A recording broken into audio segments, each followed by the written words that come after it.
Hello baby gangsters, this is Calvin, also known as Homer, and this is my first ever playthrough of Genshin Impact. Let's go over here and talk to the man himself. We've been waiting to talk to him for a while. Proposal. It's much better than the ones you showed me before, but I'd still like to make some changes. Alright. Oh, come on. Oh my god, look at him. Again. Isn't this the 6th proposal I've shown you? What's your issue this time? Yeah, what's your issue?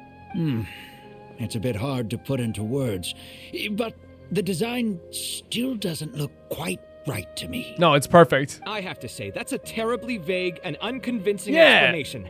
Please enlighten me. What would feel more right to you? Yeah, just let him do his job. For starters, don't you think this roof is jutting out a bit too far from the top? It looks almost like the head of a fungus. Kaveh, let's go. Let's leave this guy. This door, too. I don't think it needs to be nearly this large.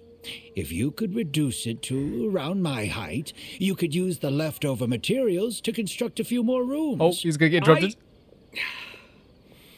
The roof and the door are the most fundamental parts of a building. Oh. If we were to change them, then what would be left of the design? Exactly.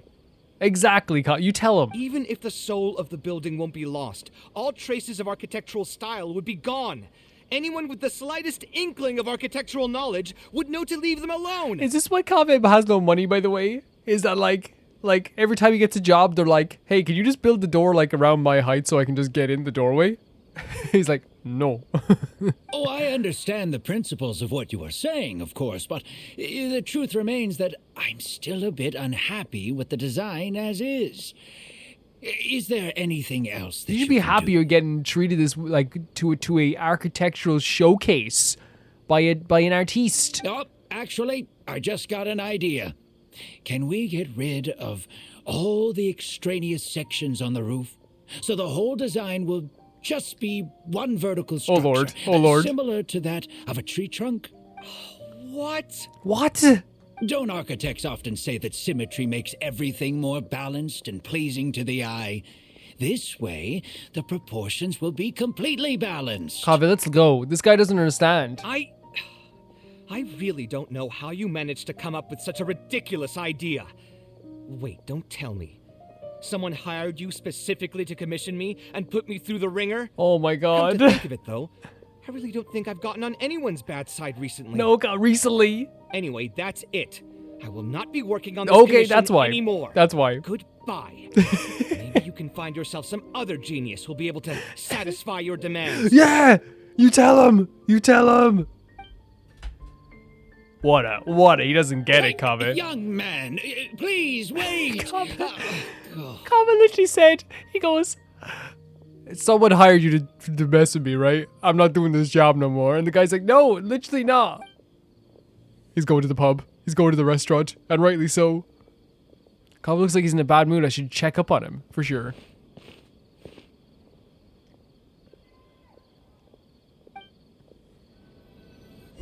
Check up on him right away. I love that. Quit a job, go straight to the restaurant. Love it. What a sweetheart. Only just trying to do his job, trying to do his best for everybody, you know what I mean? Oh no, his head is down on the table. Okay, I should go back and kill that guy. He's just trying to do his job.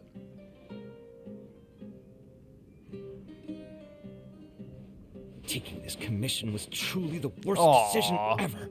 Are you alright, Kaveh? Oh, hey. I wasn't expecting to run into you here. Kaveh, you have to understand something, okay? If you just stand in the street with a sign that says I'm beautiful, people will throw money at you. I don't know why you're not doing this. Actually, while we're on that, what are you doing here at the tavern? Don't listen to anyone who says that drinking is an elegant pastime. It's no good for your health. Always thinking about us. Always thinking. I followed you here. I saw you. I'll say I followed you here. So you saw all that, did you? Ugh, I thought I was in the clear. I made sure to double check that nobody I knew was around. Oh. Like, don't worry about it. Like, no, like, arguments happen. Anyway, thanks for looking out for me. Honestly, it wasn't that big of a deal. I'm used to it by now. Yeah. Honestly, guys, if you don't like us supporting Kaveh and everything, we support Kaveh's rights and his wrongs all the time. Stress is just an inescapable part of being a working adult. Boss, I'll have a glass of wine. Same as last time. Do you want something too? I'll put it on my tab. Oh, you have a tab? I'll have a glass of juice. Wine and a glass of juice coming right up. I know you're already keeping a secret from me, but if you could add this one to the list as well, I'd really appreciate it. Arguing with a client is not a good look for me. If word gets out, other potential clients might be afraid to work with me. Nah, dude, you don't have to worry about a thing. It's none of my business. I ain't gonna narc. That guy, though. What was he even going on about? All those ridiculous demands of his? He's just a blabbering fool trying to act like a know-it-all. Kaveh seems a lot more honest after he's had some wine. We say this with like a smile in our heads. We're like, He does seem like a wine person. You know what I mean? Excuse me. Another It seems like he would glass, drink please, like he boss. like. I'm not leaving today till someone has to carry me out. Oh my god, we love him. Honestly, like here's the thing. Like I don't personally drink. Like I think I've said that before. But I do love a character here that's like literally honest with everyone. He's like, look, I don't want you to be drinking like this, right? But for me, I need to get carried out of here. You've got it, sir. I gotta say, though, it almost feels like you're saying that every other day now. Oh, for real? It really is every other day that you'd run into a client who knows nothing Oh, about Kaveh. construction requirements or architectural style. If this was in the past, I'd never have gone through 6 whole drafts trying to accommodate the client's preferences. So like this is why he doesn't have as much money, is because every time he does get a client, the client just doesn't understand artistic genius. But perhaps getting used to this just means that I've grown numb to it.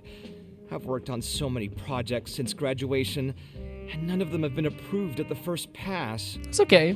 I would spend a lot of time altering my designs, and by the time the clients were finally satisfied, all my passion and enthusiasm would be Right. gone. It feels like I'm straying further and further from my artistic vision with every change I have to make. Nah, that makes sense, doesn't it? The idea that like, you know, if you spend too much time on like the character designs for something, like a design for something, like the actual doing the project might not be as fun. Like sometimes the planning is like the fun part, you know what I mean? And if you do too much planning, you probably get burnt out.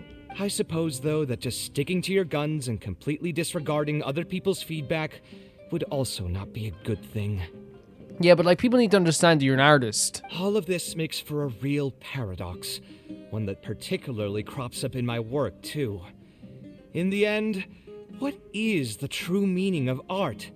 Should I see it as a divine gift of inspiration from the gods, or an expression of the light of my own wisdom? Right. Here's your drink. How are you already spouting nonsense after just one glass? Your tolerance is usually much better than that. I actually kind of like talking to Kaveh about art. Excuse me, guys. I have a slight cough, I think. Boss, Didn't know until I started this video. what do you think is the meaning of art? The meaning of art?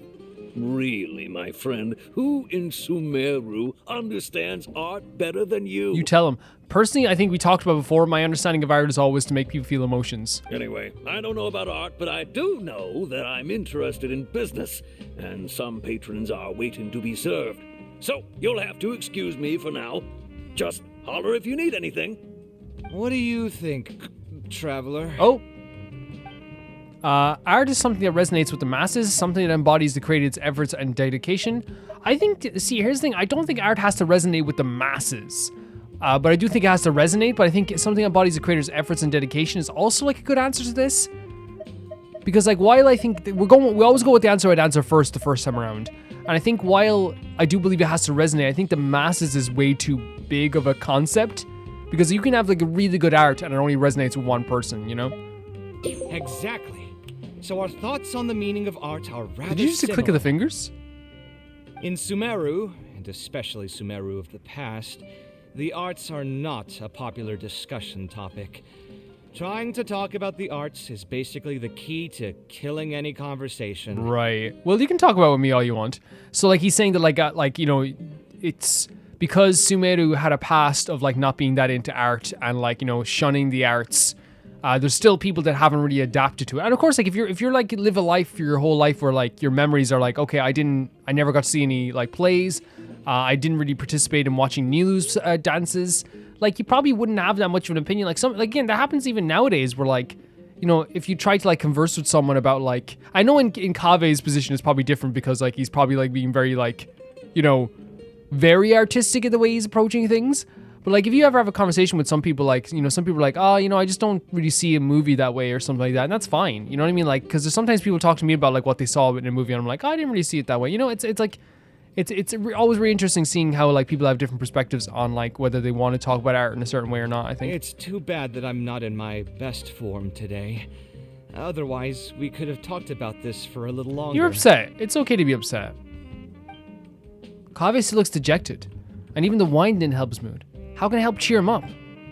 Maybe I should play it safe and just make a simple suggestion. Okay, I'll help you convince the client to come to your side. Let's do something else to clear your mind. Sounds great to me. I don't even want to think about this project anymore. But what should we do? It's probably not a good idea to just drink until I pass out No, here. probably not. How did you decide to become an architect? Huh? Where did that come from? I mean, it's not like it's some kind of secret. You probably already know some bits and pieces of my past. Yeah, I knew that you were, like, beautiful, you were beautiful. My mother is also an architect. Oh, I've always adored her drawings, and when I was young, I used to sit next to her and watch her bring all kinds of buildings to life on paper. that's so sweet. You could say my interest in architecture just naturally grew No, with Kaveh, time. that's so sweet. That's so sweet. Would you be able to understand how you're feeling right now? Perhaps. In fact, I have also seen my mother argue with her clients, but she would always quickly find the motivation to return to her work. Unfortunately, I've barely had any contact with her since she remarried and moved abroad. Even if I wanted to ask her about her ability to stay positive after an argument, it would seem rude to barge into her life again over something as trivial as that. Again, I know she moved abroad and stuff like that, but, like, oh, I guess it's like I haven't been a part of her life for a while, I guess. But it sounds like so sweet that you have something like that with your mother. I did remember something else, though. When my mother left, she only carried some small personal luggage with her. She left most of the belongings in the house to me. Okay. At the time, she even told me that it would be great if I could learn a few lessons from her life experiences, so my life and career could go a little more smoothly. I hadn't quite come to grips with my emotions, and didn't really have it in me to go through any sentimental items, so I just packed anything with memories away in a box and haven't reopened it since. Tends to happen. It's been a really long time.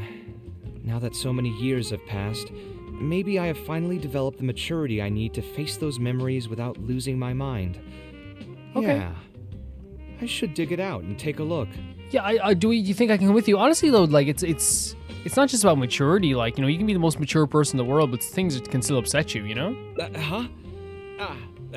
Sorry, I've had too much to drink and wasn't thinking clearly. You're right. I should do these kinds of things with the support of a friend. Speaking of that, I can call you a friend now, Kaveh. right? You can call me whatever you want. Either way, Any time of thanks day. for reminding me that I can invite you to come along. Had I just gone back by myself, it would have looked like I'm deliberately trying to keep things from you. You overthink things. Like, and I'm an overthinker, but you're overthinking things too. Thinking too hard about the words is giving me a headache, so I'll just give it to you straight.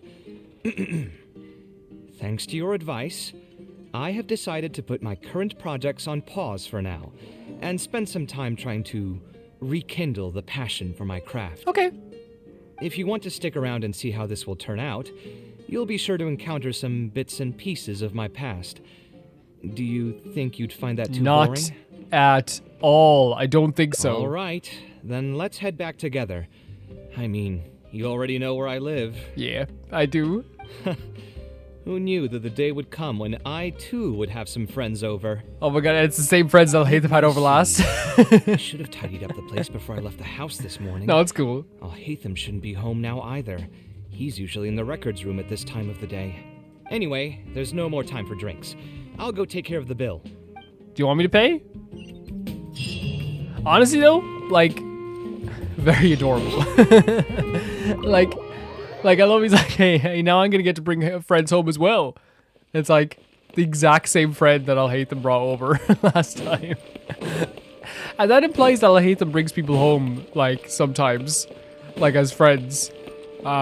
Which, like, you know, I just imagine now, like, you know, at the end of the day, he's like, hey, Sino, do you want to come over for a drink? Sure. Let's go. And then, like, they sit there in silence for 2 hours, and Kave's like, what the hell is happening? Thanks for the tea.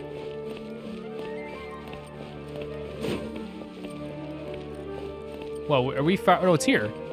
No, that's not the house. Where is it? It's up here. Oh, okay, yeah. The sweeping lady, by the way. And there's people here. There's a guard here. Oh yeah, Kaveh, nobody knows that you live here. What's that girl doing in the bushes? Mind your business. Wait.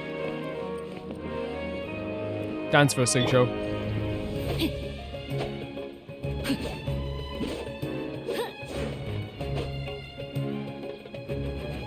Perfect.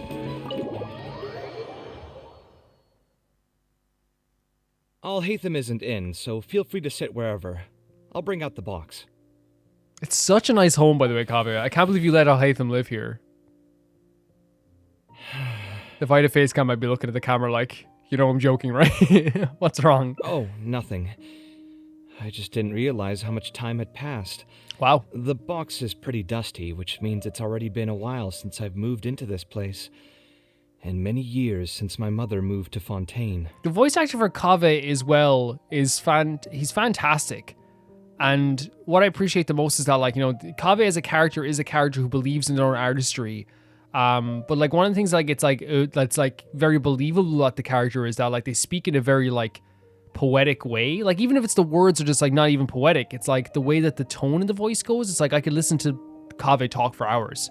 I really could. So it really helps the character, like, it helps me appreciate them as like an artiste, I suppose. I'm happy for her. I hope she'll be able to find happiness there. Oh my god. She raised me all by herself after my father Oh my passed god. away. It definitely wasn't easy for her. Yeah, that's not easy at all, isn't it? No. Anyway, enough about that. Let's see what I packed into this box.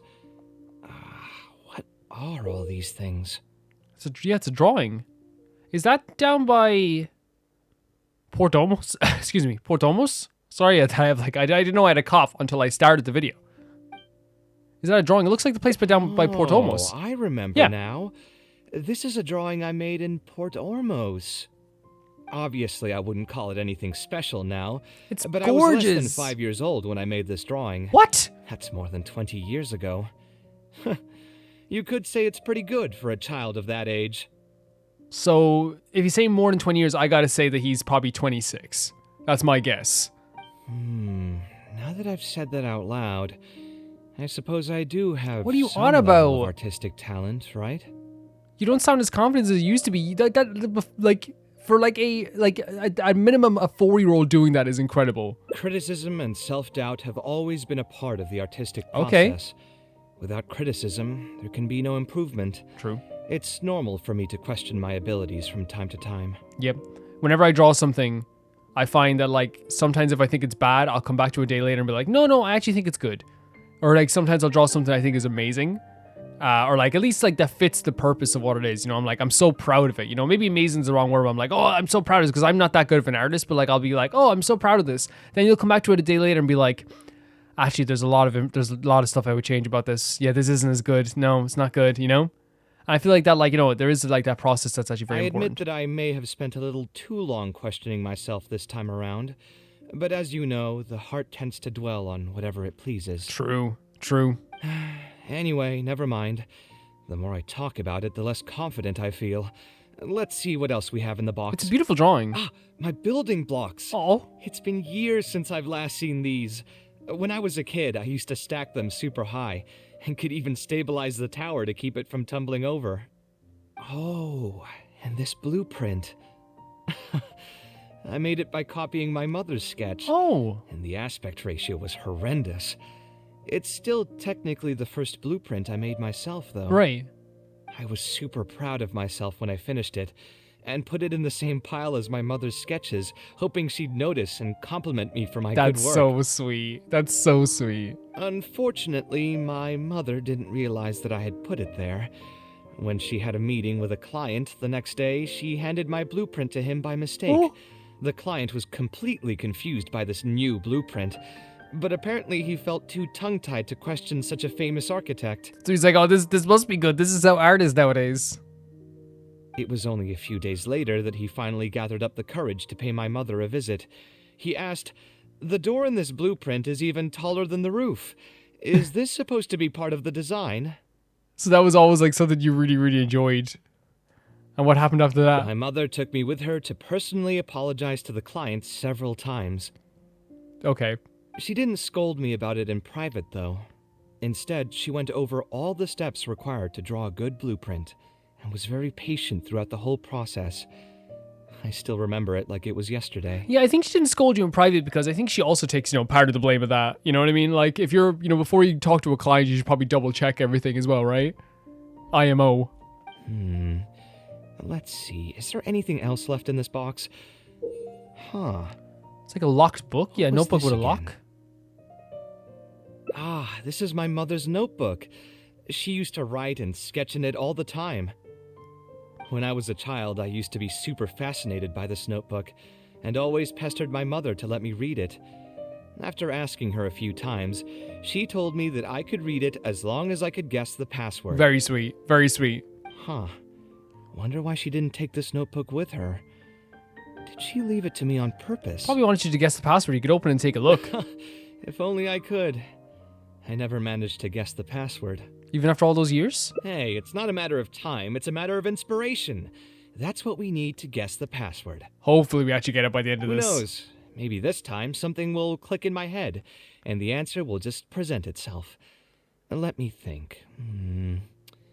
What could it be? Your thinking face is pretty. Your birthday? I could tell what you were thinking. Don't worry, I tried all the easy guesses a long time ago. I've tried my name, my father's name, my mother's name, my grandparents' names on both sides, and all of our birthdays. I've tried every name and number remotely related to my family. I've even tried stuff like love you, Kaveh, Oh. take care, and yours truly. I've tried every cheesy phrase and well-wish in the book, but this lock has refused to budge. I wouldn't try that route again. I have a hunch that it won't be that simple. Also, if she really did use something like that, she'd never hear the end of it from the folks over at Haravatat if they ever found out. So it sounds like your artistic pressure you put on yourself comes from your mother's very serious approach to art. We can try asking some of our old acquaintances. So we could find someone who was close to my mother and see if they might know anything? Okay. I see what you're saying, but who should we talk to for that? I think this also be very good for you as well to come to terms with all that as well, My mother was never really the one to be social. My father was lights are the off. one with more friends, but all those connections were severed when he died. Man,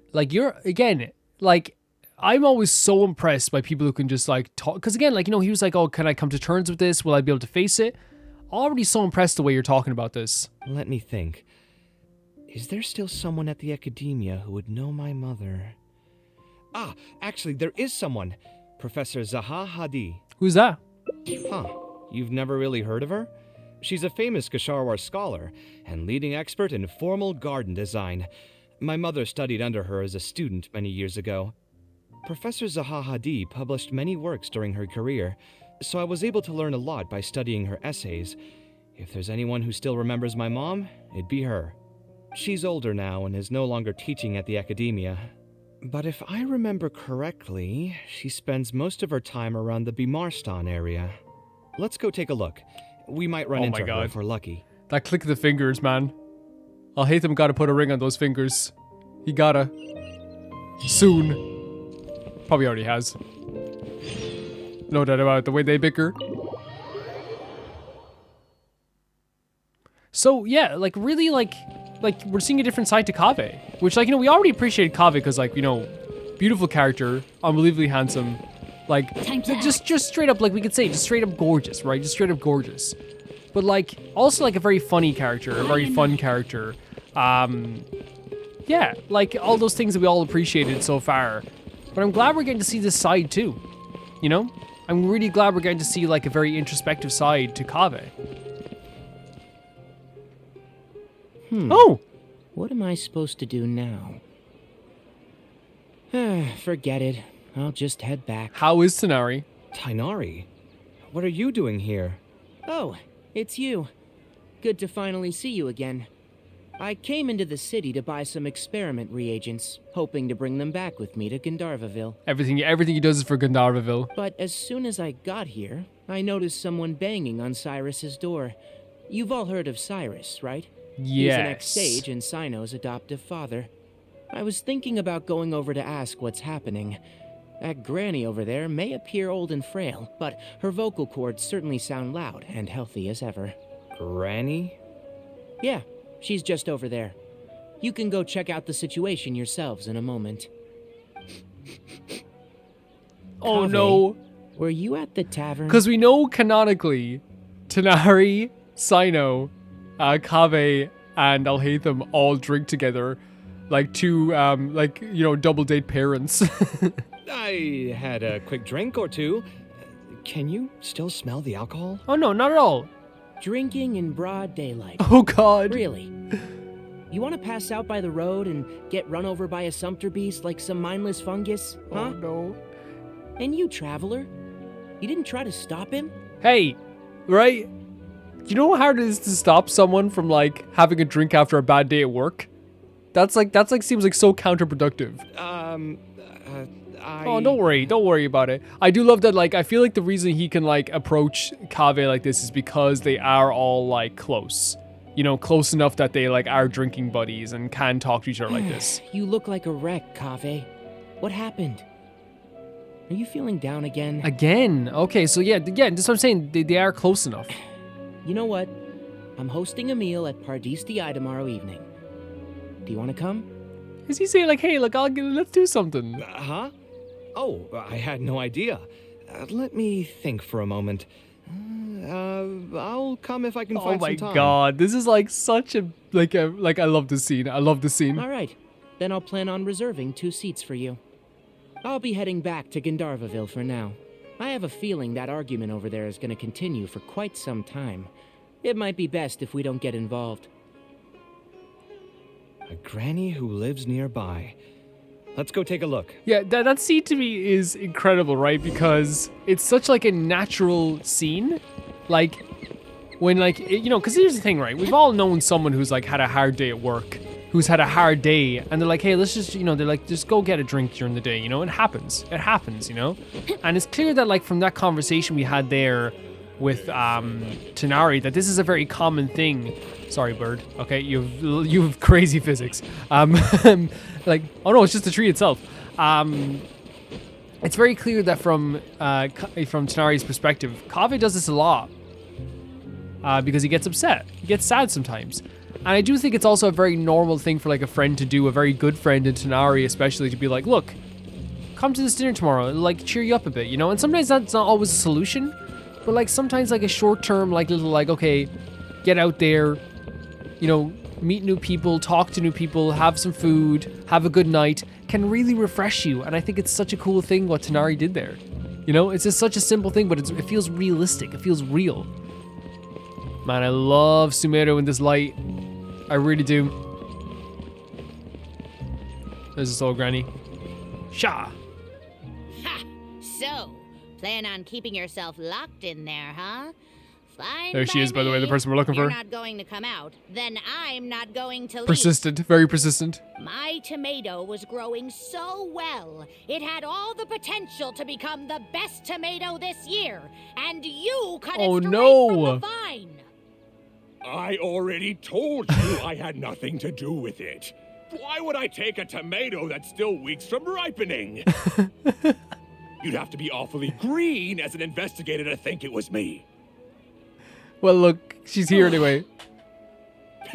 You see, the word green here can refer to both the color of the tomato and the fact that your skills could use some. No, don't say that. Enough nonsense. Just come out and face me, you coward. You're out of your mind. If I've actually done something wrong, then get a mantra and pull me out by force, why don't ya? Oh, why you? Don't tell me this is, yeah, it is. Professor Zahahadi? Oh my god, he's so pretty. And who are you? Oh, Kaveh. Oh my god. Fancy seeing you here. That is 100% Granny's friend coded. You know? You know when you have like a really angry elderly person who's like always angry and then they see like, you know, the grandchild and they're like, ah. Oh, my delight of my life. How long has it been? Come on, get over here and let the professor take a good look at you. Not bad. Not bad. Not bad. You've grown taller again. It's not just the height. Professor, what's going on here? It's no big deal, really. A few of us old scholars got bored in our retirement and decided to put together a vegetable growing competition. At the end, whoever loses will have to go up on stage and do a performance for the winners. It's so interesting, like, you know, Nilu lost that, she'd be like, cool. Which brings us to our current predicament.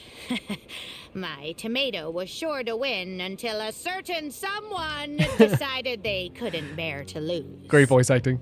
Hey, don't try to defame me in front of the kids. If we're airing out each other's dirty laundry now, then why don't we talk about you sneaking into Janat's garden the other night? Yeah, why don't we talk about that? Lucky for you, seeing these youngsters come to pay their respects today has put me in a better mood. I'll let you off the hook. Oh, for you're lucky. now. You're lucky. Come on, let's go. We'll take our conversation elsewhere. He doesn't need to be a part of it. Yes, of course. I love when Hangouts do this, when Hangouts give us a whole different perspective on a character and give us a whole different side to a character. Hello. I really feel as though it's not like, how do I say it? It's like, there is to Kaveh, it's like, yeah, a hilarious character, a beautiful character. But like what we've seen so far is that there is a very like there is still that feeling of like nervousness and like there's like and we can tell that from like when he was talking to Al-Haytham. There is a lot of self-confidence issues in Kaveh, which is, it's crazy because like everyone like, you know, what we've talked to so far has been like, hey, even the bartender was like, even if he's like being a little bit facetious, he's like, hey, your artistic skills, you know about art. You know, your mother's a great artist, all this stuff. But I guess that would also like cause a lot of like self-doubt too, wouldn't it? But yeah, I'm really appreciating this so far. Is Faranak still doing well? Yes, as far as I know. She left for Fontaine some time ago and started a new life for herself. She's still doing work related to architecture, though. That's great. That's really great. Ah, yes. I did hear about that. Did that upset you at all? No, not at all. She's already sacrificed a lot raising me as a single mother. Oh my god. You sweetheart. By the way, like, look at this. Kaveh with like the petals falling down behind him. I know this is just where they're standing, but like it fits so well. That's good to hear. Your mother did He's sweetheart, struggle absolute quite a sweetheart. bit those few years. It's probably a good thing that she found a new place to call home. Especially if she trusts Kaveh to like live a good life as well, you know? Sometimes I wonder if things were harder for her because she was so beautiful. People were always drawn to her beauty first, only to realize she had a sensitive and vulnerable heart underneath. Oh my god, that literally describes someone else right now that we're talking to, because I feel he does have a much more sensitive and vulnerable She heart. was still quite young when she first joined my class as a student. Beautiful and radiant with her golden hair, yet quiet and single-minded. She seemed like a lass from some aristocratic house who was seeing the outside world for Oh my the first god, time. that's your mother. She had to make a lot of drastic changes in her life to raise you on her own. Wow. Even during her time in the Akademiya, she was a thorough perfectionist. If she was unsatisfied with something she had made, she'd insist on redoing it, even if I was perfectly happy with it. She had many admirers, Oh my and they'd God. always fill up the first Me few with rows Kaveh. of seats, hoping they could get closer to her sitting Holy in the first row. hell. If it were any of my other classes, you'd have found nobody sitting in the front. Kaveh, like, you have a lot of traits you share with your mother. But every time I saw her, she was always in that same rigid pose.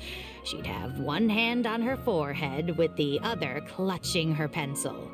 Her eyebrows would be knitted in a frown as she concentrated on the blueprint in front of her. This is such, like, you have such a vivid explanation of her. I'm sure she had many difficult description, I moments should in say. her life. How did she Holy cope hell. with the stress? This backdrop is like, I need a backdrop like this. But yeah, this is really cool to me. Like, the idea that, like, again, like, there's a lot of stress in his life. And again, talking about coping with the stress, he wants to learn how to cope with the stress as well. The idea of, like, Kaveh being a great beauty, but then, like, people realizing he has a more vulnerable side underneath them as well. The idea of redoing projects over and over again is another thing that Kaveh, like, is, you know, clearly talking about this as well. I think there's a lot, like, Kaveh can learn from this. I'm not too sure. She never talked about such things with me. She rarely opened up to other people, you know. I do remember one time, though, when she got into a heated argument with a friend. She said something I found very memorable. And what's that? She said, "True art cannot be understood, but as an artist, I wish some people could understand its meaning and value." Interesting. Is that like saying that, from my basic interpretation now, is that saying that, like, the idea of, like, art itself can never be fully understood by, like, everybody? But she's saying, I wish that some people could... No, but she's saying, like, true art cannot be understood in general.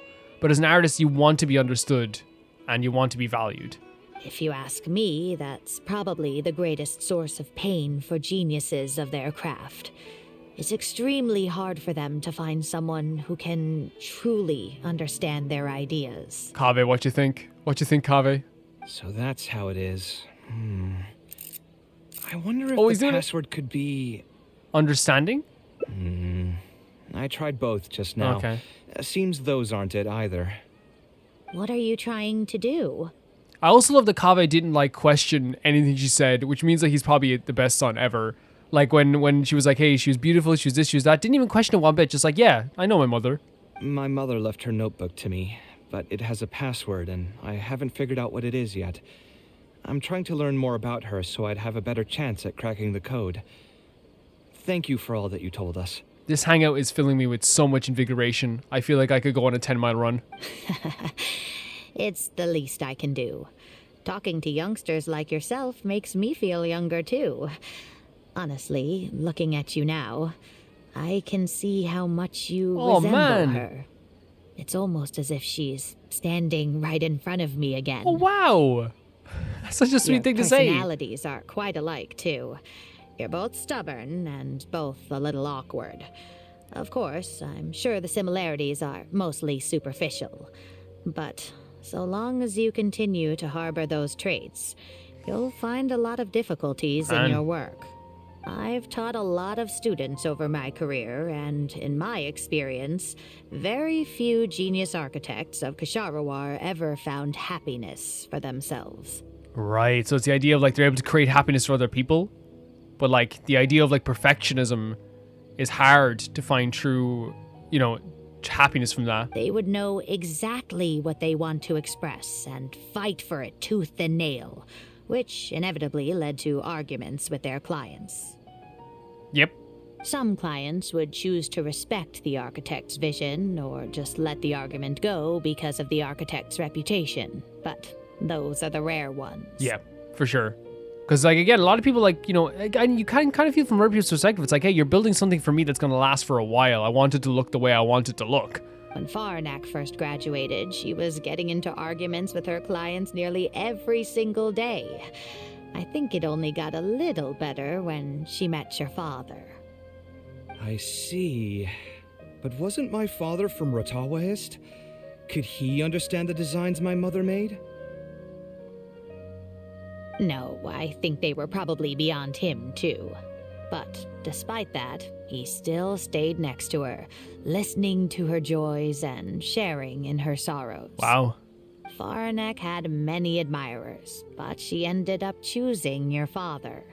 His support probably played a part in that decision. So it was, you know, all these people find me beautiful. Like, you know, I can find 52 men in Sumeru who find me beautiful, you know? But here's the man who supports me, you know, just like I support him as well, you know? And I feel like, you know, parallels to Kaveh, you know?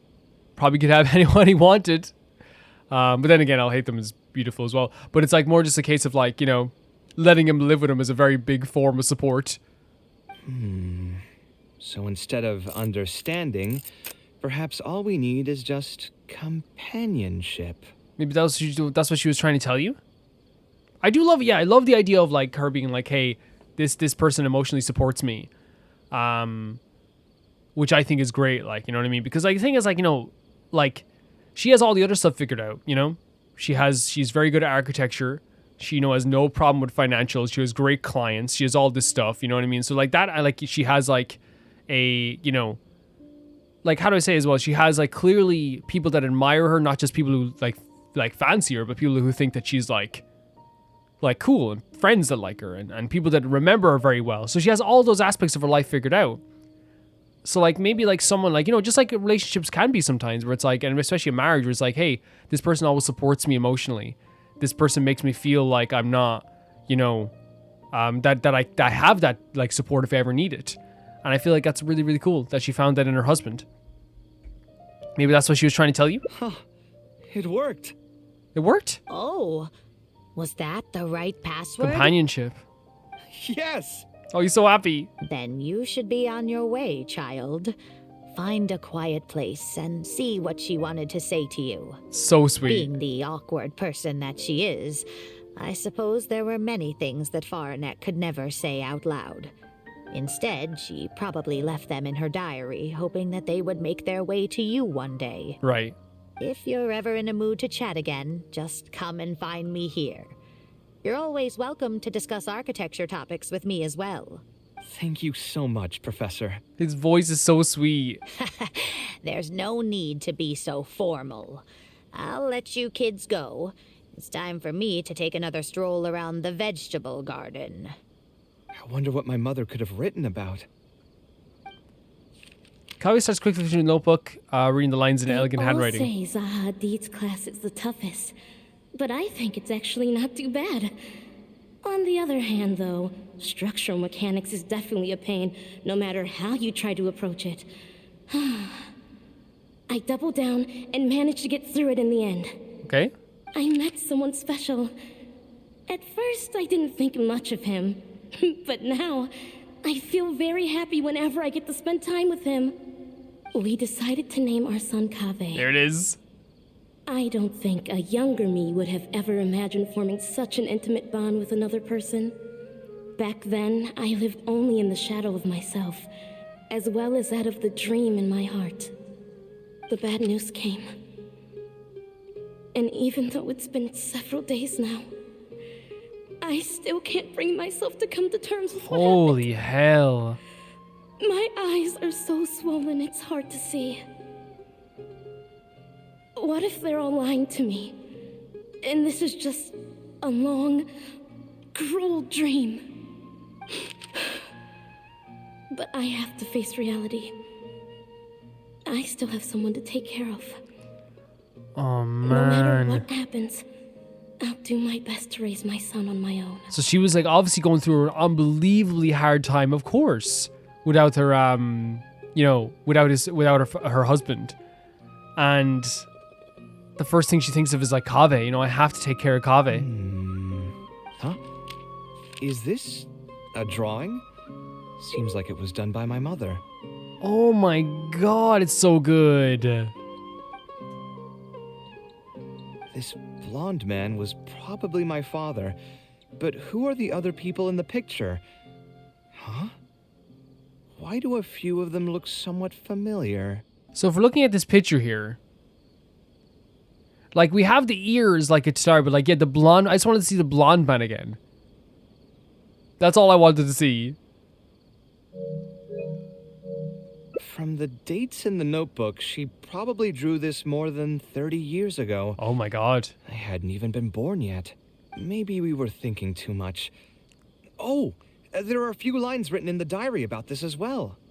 The one who invited us to the gathering is a talkative woman. Including us, 3 couples showed up. There was also a person who came alone. The talkative woman introduced everyone to each other. She spoke really quickly, so I couldn't quite catch everything she said. But I also didn't feel like asking her to repeat herself. Me. My husband seems to be friends with the man with long ears. I couldn't really join their conversation, so I've resigned myself to sitting in a corner and drawing in my notebook. I don't think I'd be able to become friends with any of these people, especially that stiff-looking couple. That man is certainly very handsome, but he would constantly alternate between disjointed and serious ways of talking. His wife is a bit more bearable. We were not acquainted with each other to begin with, and I doubt we'll see each other again after this gathering. The ambiance of this gathering is surprisingly pleasant, however. Talking to people can allow us to find some peace after a long day. Exactly. Maybe my son will also partake in these gatherings in the future. Oh. I hope he'll be able to make many friends. Tighnari and Cyno. His loved one, I'll hate them. Who would have thought my mother used to attend that kind of thing? It seems she was only good at talking about her own work, and found it difficult to join into other conversations. As a result, she often kept to herself and would be off to the side, drawing. Right. There's more written on the back. Oh. Here we go, Kaveh. To me. But yeah, like the idea, like I hope like my son will have that too, and he just got invited to a dinner party or parties DI. Kaveh. I was both overjoyed and distressed when I learned of your decision to continue your studies in Kasharwar. You are very talented, and I am confident that you will become an architect of much acclaim. However, the more talented you are as an artist, the more misery and anguish you may encounter. She predicted it. No one will be able to help you during your journey as an artist. But outside of your life as a creator, you can learn to form connections with other people and enjoy many other things in life. It's the only way to alleviate your suffering. It's true. It's so true, Kaveh. Whenever you feel down, seek out a friend to sit and have a chat. My God! You can accumulate joy and fulfillment by spending time with them. The positive feelings you gain will get you through the long and difficult years. Holy hell! Never forget that companionship is the most important thing of all. And look what you have. You have so many people who genuinely care about you, Kaveh. You have so many people that love you. So that's the answer she prepared for me. She really thought long and hard about me and my future. Well, now that I've read her words, do you think I should accept Tighnari's invite and attend that dinner at Pardis Di? We actually consider not going. The thought definitely crossed my mind. Yeah, but you should go. You should definitely go. I understand it's hard sometimes. Once you get there, you're going to have such a good time. Although it'd be nice to get together with friends and chat the night away, I don't want to bring down other people. No, they won't care. You're so sweet, but they won't care. Besides, don't most people hate the feeling of seeing their friends troubled and being unable to help? And what's worse, nearly all of my problems can't be easily resolved with some encouraging words or gesture. No, Tighnari would not have invited you to this if he didn't think that this would make you feel better and he didn't care. Yes, of course, it's such a hard feeling looking at your friends feeling troubled, but he wants to help. He really wants to help. And don't forget, I'm also older than all of them. As their senior, I should appear to be a bit more responsible. Don't worry about it. Tighnari saw right through you. Yeah, it's normal for friends to want to take care of each other. I like Tighnari saw right through you. Huh, you're right. I really didn't expect to run into him here. I swear, his nose must be just as sensitive as his ears. Like, and this is the thing, Tighnari's such a caring person for his friends as well. Like, look at the way he traveled all the way, to Caravan Ribat to clean up the wounds of Cyno. You know what I mean? And now, like, he encountered you on, like, a day that he was actually busy enough. He was super busy, and the first thing he thinks of is like, okay, come to this dinner. Let's hang out. Well then, I guess it's best that we go and join him for dinner. That means I'll owe him yet another meal now. No, it's very fine. Again, like the soft tone in his voice right now. You know what? I'm not going to overthink it. I'll see you tomorrow at Pardis Di. 100%. 100%. Incredibly, we have to wait until Time to act. 4 o'clock the following day. Let's do that. Yeah, no, like, again, I think he's just, like, overthinking it because he's probably thinking about, like, originally he probably thought that his mother had to like shoulder all this pain without having any help at all. And that's what she did. But like she wanted him to like not have to shoulder all of the hard parts of being a great artist, the hard parts of going through life, and to actually have some companionship, the way she had with her husband, the way she had with her friends, the way she had with people.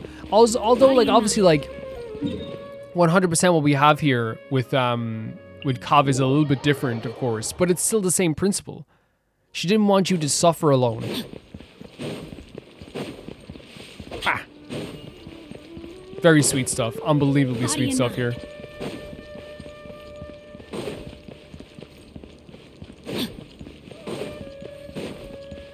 Oh my god, Sino's here as well. Look at this. Oh my god. Wait, look at this. This is a very short table for a dinner. Were you just having a dinner with Sino when you invited Alhaitham also got my invite, right?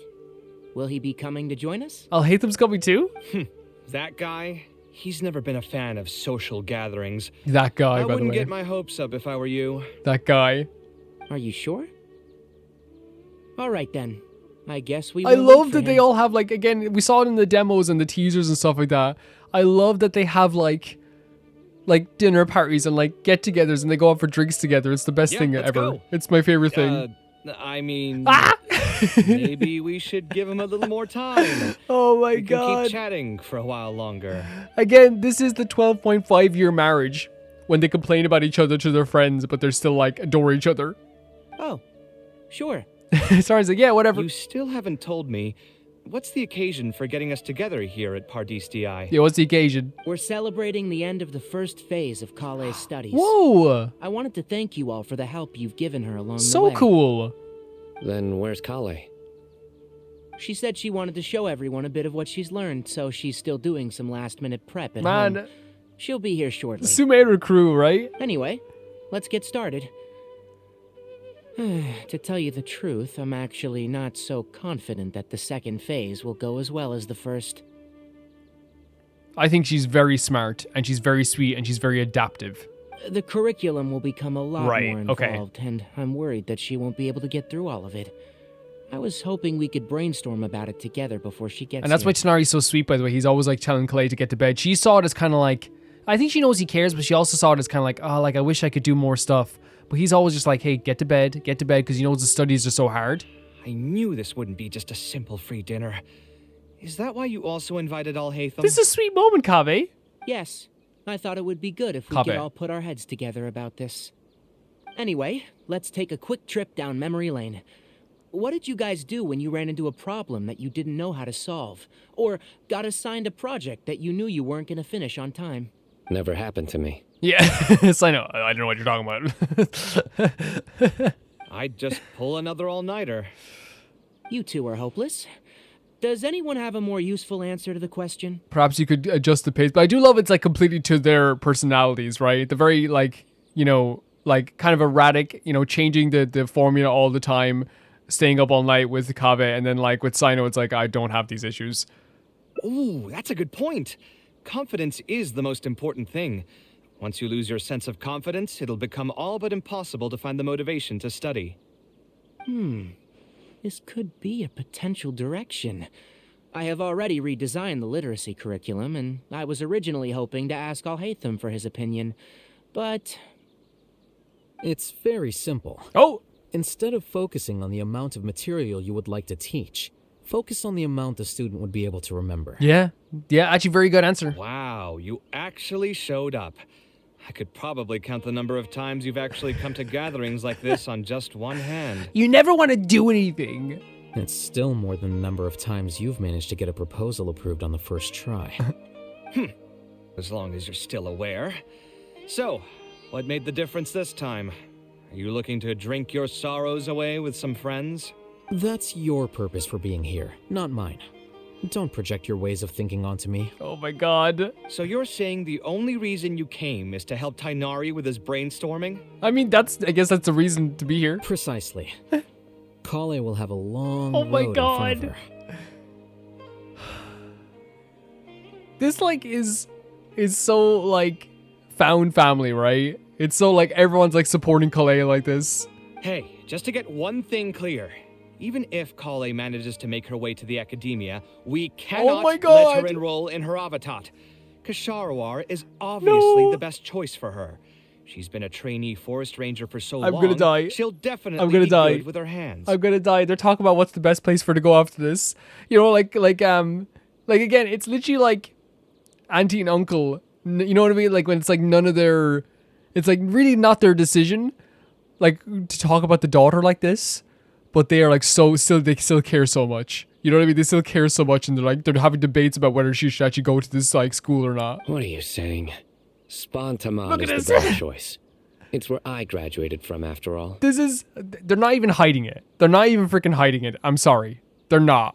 It's not even like subtle anymore. They're like right in our face saying, look at this. Look at these couples argue about this. Then what about Amorta? Oh my god. That's the Darshan her master actually graduated from. I freaking love it. There are only 2 other Darshans left. We might as well select all of them on her enrollment application. Oh my god, this is the greatest thing I've ever seen in my life. Because these are real conversations people have, like families have about like the son or whatever, or the daughter starting school. You know? Like they should go to this school. No, we shouldn't send them to this school. We shouldn't do this. I'm trying to have a serious discussion here. Traveler, you aren't associated with any of the 6 Darshans. In your opinion, which Darshan would be the best choice for Kale? I think she should get through the second phase of her studies first, but I love this conversation. Well said. Agreed. And my goal in inviting you here was to gather some thoughts on the execution of this second phase. Phase 2 far exceeds Phase 1 in both curriculum complexity and the speed of instruction. I hope Kale has prepared herself for what is coming. She's very smart. She's very smart. Hey, what are you thinking now? Please don't tell me you're planning on lending her those abstruse books from your home library. He's always talking about these books. You always talk about these books. Actually, I was thinking about lending her a professions guide. I'll make sure to write, "Don't become an architect" on Oh the my front page of god.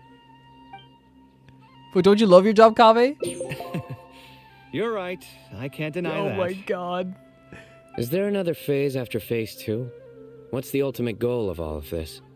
Are we trying to prepare her for a job in the Akademiya? I literally am lightheaded because of all the conversations they're having. Like they're literally all this concerned conversation about Kale's future. Like again, it's like 2 couples like talking about this. We don't need to think that far ahead. Hold that thought, though. I think my vegetables are done. Oh my god. I love that. I love that so much. That entire conversation was the greatest thing ever. I'm telling you, that client had no idea what he was talking about. No matter what I did, he had something bad to say. Yeah, exactly. I was there. He was so rude. Kaveh sure gets drunk Have fast. you considered finding another client? They're all the same. I haven't had a good night's sleep for months now. Who do they think they are, ordering me to alter my design over and over again just because they have some moron? Incredible. Incredible. It's too late now to change careers. You might as well try to find some joy in the pain. Besides, you'll be getting up in the middle of the night to make edits to your own design even when the client doesn't request it. This is the greatest. No. That's not true. I need a break. I need a break how amazing this is. Cheer up, Kaveh. I'll tell you a new joke. A joke? We'll save that for the end, Sino. You can keep I it want to hear to Sino's yourself joke. until then. Are you kidding me? Whatever. I'm not going to Good. use my brain Good. anymore. Let's drink tonight to our heart's content. Oh my god, wait, where's it? Oh my god, and there's Clay coming up as a... Oh my god, you know what this implies? You know what this implies? The positive feeling you gain, you get through long, difficult... Oh my god, I 1 second. This implies that Clay was on her way and we went to go and see and find her if she was on her way. Clay's a bit late, you know, go and find her. The TCG is there as well. Kaveh argues out, looking together, looking at each other in sync, like, oh, here they go again. It's the best. That was so good. That was so good. Not only did we get to see like a different side to Kaveh and like not only hear about his mother, how they see Kalei, how they all like converse with each other. We got to have some really sweet, funny moments at the end, which is always appreciated with these hangouts. It really is. So freaking cool. Commissioner's Quarrel. I'll claim these, no problem. So the next thing we're going to be doing, I think like a Dear Memento. So there's, oh, the choices are here. So that's when we make the bigger choices. So maybe we'll try and make a choice here. Again. On a deserted moonlit night that the hero approached the vile dragon's limpid lair. Time to act. You tell him, Zig Show. That was so sweet. Yeah, the implications of that picture are that Kalei was like a little bit late. And we went to find her. That's what the implications of that photo are. So freaking cool. So good. Probably like I don't. Is there a better duo? Like a better quad. But I guess I'm talking about like in terms of like the couples that go to the pub together. You know, Kalei's in there too, like, and Dia's in there too, as like a found family aspect of it. You know. Sweetest stuff. So there's something here that we have to do differently.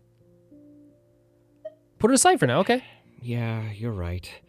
Although I was hoping to find some words of wisdom from my mother, if I stop and think about it, her words may not be the advice that I need to hear right at Honestly, this moment. like, we probably got one of the best endings to start off with. Everyone's life journey is different. Traveler, you've visited many lands and met many people, so I'm sure you've run into situations where some advice wasn't exactly suitable for the situation at hand. Ah, I just got an idea though. If I want to rekindle the creative passion that I had before, instead of trying to unlock an old notebook, why don't I take a walk around the parts of town that had changed my life? Okay. What do you think? Sounds good to me. I'm glad you agree. Then let's start by taking a quick stroll around the Akademiya. I really like that. I like that idea. This could be maybe a good ending as well. See, it's hard. Usually, like when we do these hangouts, just by virtue of how like we answer and how you want to answer the things, you can sometimes like genuinely get like some really bad endings towards the end of everything. I feel like the reason being for getting some bad endings sometimes with this is that like you make all like the choices that you think are the best choices to start off with, and then you tend to like get an ending where you're like, you know, Kaveh is like sick on the ground or something like that. Man, this will never not be impressive, you know? It'll never not be impressive. I want to talk about very quickly as we're heading towards here. I should probably say as well, you know, like, I get comments sometimes of people being like, oh, this is going to happen or that's going to happen. I will say this, guys, we're definitely not going to, like, just in every single region. Like, it was possible in Mondstadt to do, like, almost everything. And we did do, like, so many world quests, and same with Liyue as well. It's not possible to do every single world quest and every tiny thing in these games anymore. Just because of how much stuff there is without being burnt out. But like, say, for example, we will be doing Golden Slumber. We will be finishing the R&R. We'll be doing the sequel to the Golden Slumber quest and stuff like this. So, like, we'll be doing that. But not everything can be possible. You know what I mean? It just, like, for me, for my sake, like, and that's what I'll say, if it's for my sake, I don't want to be burnt out. And I want to make sure that my pacing of this is, like, still really, really good. Yeah. Of all the places in the Akademiya, I remember this one most. When my studies got busy, I used to pull all-nighters here trying to finish my blueprints. You sound like you almost miss it. Who doesn't miss their time at the Akademiya? Life was a lot simpler then, and we all had far less troubles. You were one of the lucky ones, because I've talked to like 10 people throughout this whole entire game with Akademiya, and it sounds like they like have like the most traumatic experiences in their lives. I created many designs that I thought were beautiful in the House of Dana. I drew whatever came to mind, since I didn't have to care about budget constraints or turning them into reality. Why did you like to draw in the House of Dana? If I had to give a reason, it'd probably be because I like the ambiance here. Oh no, that's a big deal. That's a big deal. The Akademiya also had a rule that allowed scholars to annotate any physical books they came across. As a result, the books here are chock full of scholars' wisdom across many generations. That reminds me of how I used to draw my history books in school. And whoever got my history books after that, Got to see some really funny stuff. But that's actually really cool. The scholars were like handing down information like that. Because like annotating real books is, you know, something you don't really think about nowadays because like, you know, you wouldn't be allowed to do it in a library. What's Kaveh doing back here? He's so beautiful. Shh. He's taken. Sorry. No. You're not sorry. You're sorry you got caught. God damn it. People these days. Kaveh's waiting for us. Oh, here, this is a great example. This book, History of Ancient Sumeru Architecture, contains some analysis that I did many years ago. Huh? Why is Al-Haytham's handwriting also in here? When did he ever read this book? So wherever he goes, he's there. I guess it's probably from when we worked on that research project together. Oh? Anyway, he probably never cared to tell you this, but the House of Dana is where Al-Haytham and I first Here? met. I came here to do my homework and saw him sitting by himself next to that row of bookshelves. A group of Haravatat scholars were chatting near him, but he looked as if he was too lazy to join them. There was a pretty stark difference between him and all the rest of them. You serious? It was my fault for feeling bad for him. I thought he must have gotten into some kind of trouble and went over to ask if he needed anything, not realizing that... Not realizing that you were in fact the one in a whole heap of trouble? Huh? Huh? You were telling the story of how you met and look who showed up? Al-Haytham? Why are you here? He is. Well, he's not the acting Grand Sage anymore, actually. I think by this time he's probably, like, stood down. The House of Dana is a public space. Anyone can come here, no? But shouldn't you be at the records room at this hour? You're not here to watch me make a fool of myself, are you? No. You think I would derive amusement from watching you fall into depression over your life's various troubles? If that's the case, then I suppose I must have been entertaining myself for years. That's such a subtle little dig. I came here to pick up a few files. If your voice hadn't managed to get through my soundproof earpieces, I probably wouldn't have noticed you. He wears soundproof earpieces. That's so Al-Haytham. All right. I admit I was probably overreacting just now. Well, I want to know what happens next. Probably not when he's right here with us. As his senior, I shouldn't try to tarnish his reputation. No! Tarnish it! There was nothing embarrassing or shameful about it. When I was still a student at the Akademiya, I once collaborated with Kaveh on a research project. A collaboration is usually beneficial for all parties, but due to issues with our personalities, we ended up going our separate ways before completing the project. And now you're working on this project called Life together, so honestly, like, what are we saying here? We had a number of differences, and they remain unresolved even today.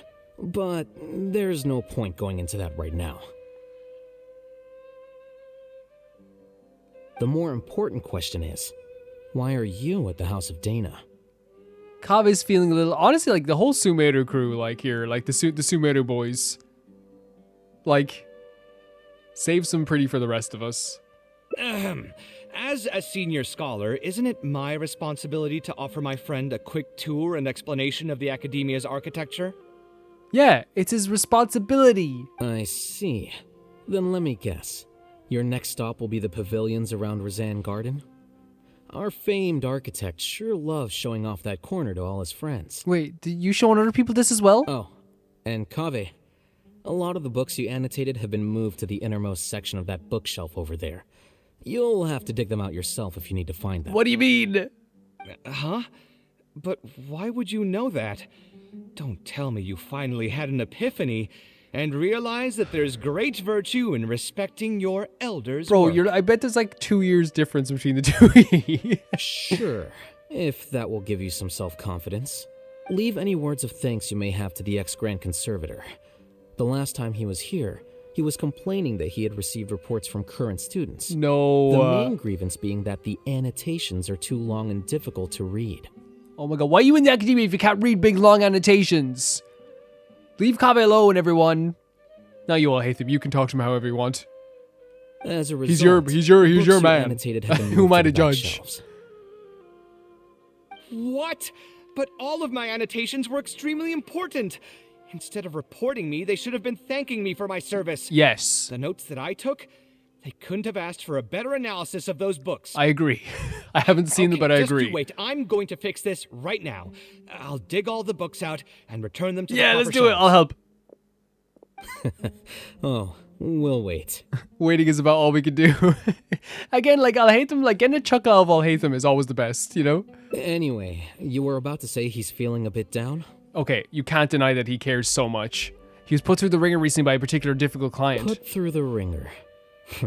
What an interesting phrase. I assume he used those exact words himself. It didn't seem that far from the truth, though. He probably did suffer quite a bit, that's true. He always spends a lot of time editing his proposals, with the goal of satisfying as many of the client's preferences as possible. But the satisfaction of one client will not translate to general satisfaction with his work. Many problems in life can only be solved by a fundamental change of attitude. Not wrong. As the leading genius of Ksharawar, Kaveh should have both the right and the confidence to reject any unreasonable demands. Yeah. There are plenty of architects in Sumeru who are inferior to him in skill, yet far more irascible in temperament.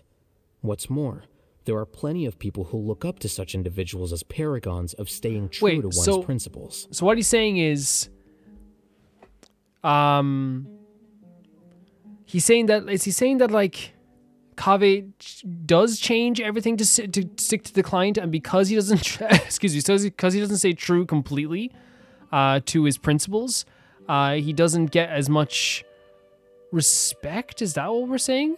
And he is like, as by the way, Al-Haytham said, like, you know, he's unbelievably talented, and they're like, a lot of them are inferior to him, which obviously he's not saying in front of Kaveh.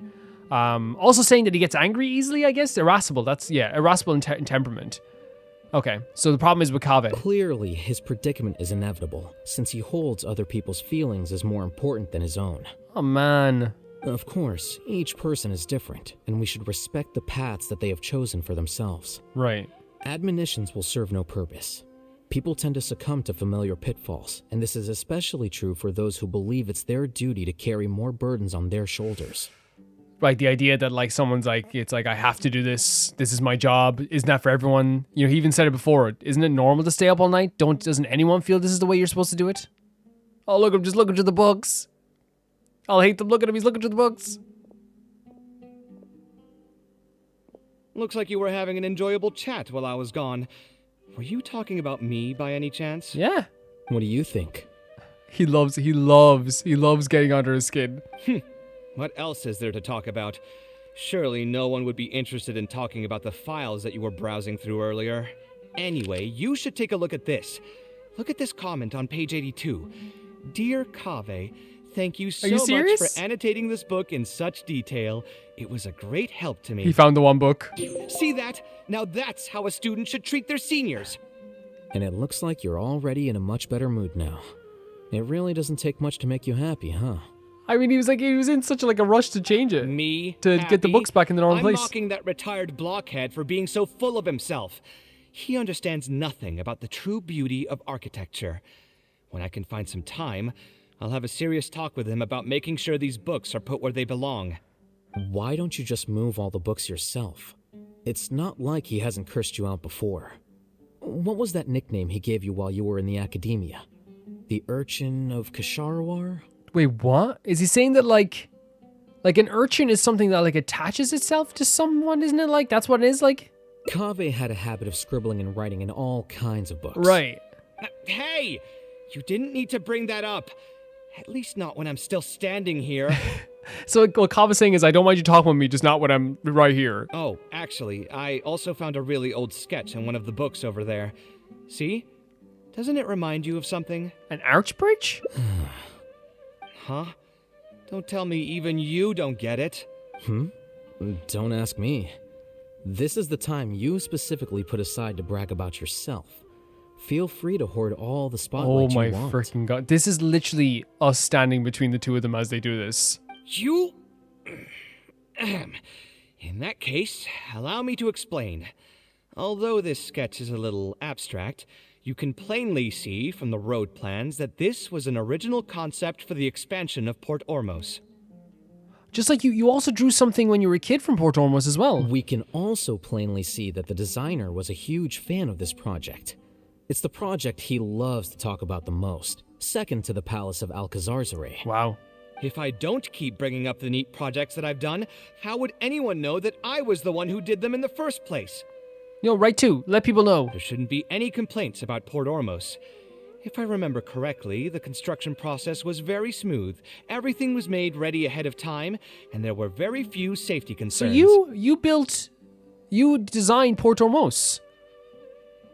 Or at least like the expansion of Port Ormos. And obviously Port Ormos was there when he was a kid, so... There are indeed no records of any complaints about this project. A most impressive achievement. See? What did I tell you? You should be proud. Come on, let's take a stroll through Port Ormos next. No I'll tell you all problem. about the designs I made for the place. Are you going to come too, I'll No need. It's almost time to clock out for the day, and I don't intend on bringing any unfinished work home. Rightly so. You tell him I'll hate them. You tell him. Suit yourself. It's not like you know how to appreciate artistry anyway. Let's go, traveler. I'll take you to Port Ormos. Take me anywhere, Kaveh, let's go. I love that with I'll hate them, by the way. Is he still here? Or is he just... I think with Hangouts, they tend to, like, disappear. Story quests are a little bit different. Yeah, I love that I'll hate them, like, acknowledges, hey, like, I know he's very irascible. And like he said, I'm using his word irascible, which I believe is quick to anger. Oh, God, we got to be careful. There's an Archon quest right here. We got to be careful. It's the Archon quest. We'll be careful. But yeah, like, he knows he's easy to anger. And I feel like it's one of those situations where he knows Kave's limits, right? He knows how far he can take it without Kaveh getting truly upset. Because I feel like, like, there's always a difference in my book, like, between someone who knows you and someone who doesn't know you. Because like if someone you barely know is taking advantage of the idea that you're easily angry, because some people are easy to anger, but people still love them for other reasons. If someone's taking advantage of that and then they're like, I'm just joking when you get really upset, it's like, well, it's like, I'm sorry, but like, you can't do that. He can do this though. Like I'll hate them clearly. I'll hate them clearly. Oh no, God. Fisher, you're not living under there for the rest of your life. Let's go back up here. Yeah, I'll hate them can. Like, do this because he probably knows Kave's limits before making it a very, very sad situation, And I love that he also, like, does know how to, like, push every single button in the book because he knows him so well. This is beautiful. This is absolutely beautiful. So you built this? You designed this? Port Ormos. Kaveh, this is gorgeous. Did you design one of the buildings here? No, I didn't design any one specific building. Most of my work here concerned structural renovation. Port Ormos had already existed since I was still a young child. It wasn't as large as it is now, though. It only came to its current size after a sizable expansion. I was part of that project. The arch bridge over there, for example, that was one of my designs. It's gorgeous. It's absolutely gorgeous. How did you come up with the idea for it? When I was first tasked with the project, I decided to reference the growth patterns of nearby trees to split Port Ormos into 2 levels.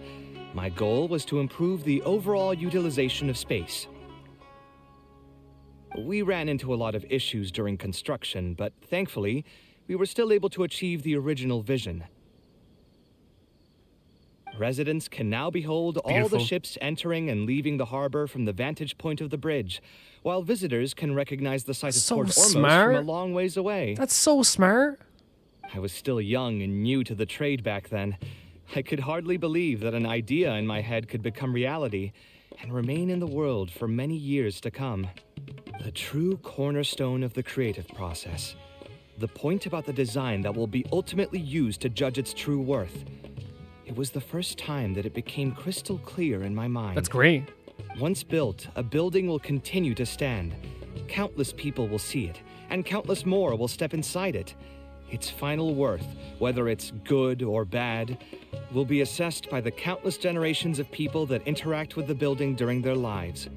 That's such a good way of seeing it, especially with a bridge, right? Because, like, people will, like, if people don't like taking a bridge, or using a bridge, they will just find other ways to, like, go around it. If it's an awkward place, if it's awkward to use, I do like that he's going with the practicality of the art as well. I'm sure Residence Port Ormos really enjoy it. Not only the practicality, but like the practical aspect of, like, the people that are coming in get to see a beautiful ship. They get to see a beautiful bridge, so they know they're coming to Port Ormos from a distance. But the people who are in Port Ormos get to have that very not spiritual, but I guess like very like, I don't know what the word I'm looking for, but they get to like sit down. Like, can you imagine sitting up here with like a cup of coffee or a cup of tea and looking at the ships coming into the harbor, coming right from under you? You'd be in heaven. I think it's pretty cool. I'm sure the residents of Port Ormos really enjoy it. You think so? I'm glad to hear that. But even with this project, I still had one small regret. Oh, for real? My budget was tight, and I was unable to use the higher quality timber I had originally intended for the design. I knew that some concessions on aesthetics would be needed as soon as I agreed to a proposal that prioritized the practical functions of the project. Us creative types know better than anyone that most projects cannot be completed without a few regrets. Even the Palace of Alcazarzaray was not perfect. But having no regrets would also mean you had no higher hopes for the future. That's a great way of putting it. Yeah, you're right.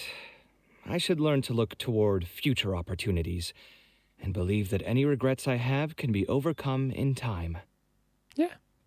We've spent long enough here. There's still one last place I want to go, but it's a little far. Would you be interested in a quick trip to the desert? Anywhere. Great. Most of my projects over the last few years have had something to do with the desert, partially because there's a special place there that I often visit. This is a rare opportunity, so why don't you come along and see it for yourself? Sure.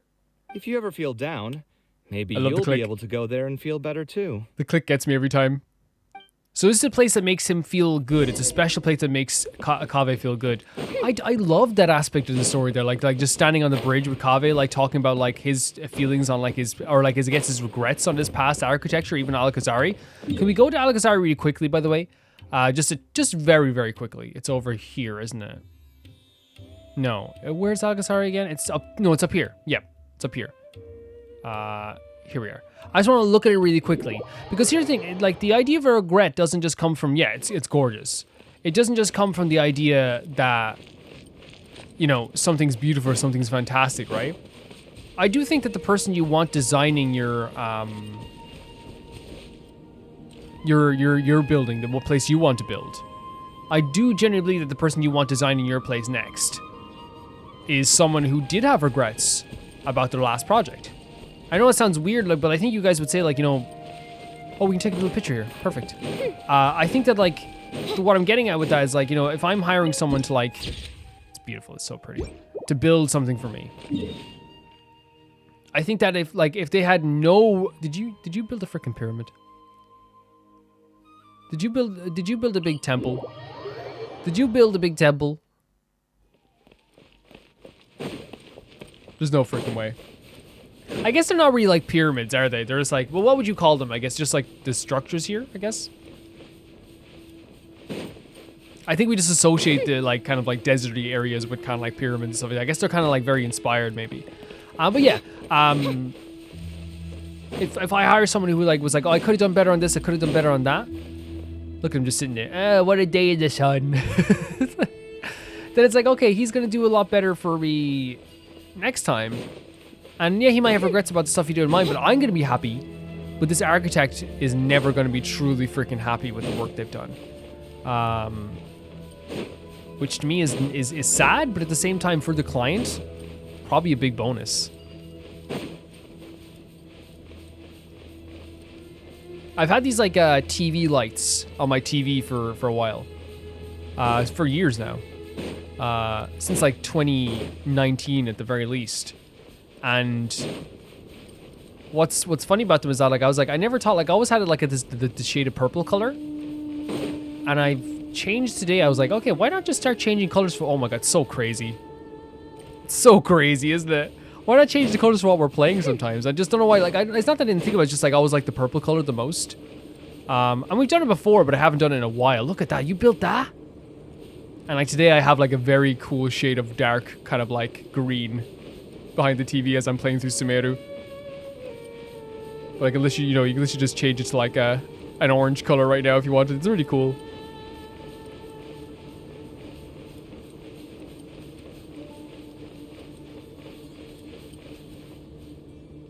Crazy. Crazy. Architecture is insane. By the way, I actually feel terrible having poor Fischl walk through the sand in her nice boots, by the way. Like, holy hell, are you kidding me? Benny, you're a fire boy. You'd be able to do this, right? Benny has nice boots as well, though. But he's like, he loves fire. You know, Benny's Adventure Team Assemble. This is crazy. If you design this, you need to not. I'm gonna like no more doubts. So many primal constructs could have congregated here while I was gone. We won't be able to sit and talk peacefully with these guys around. Let's clear the area. Sure.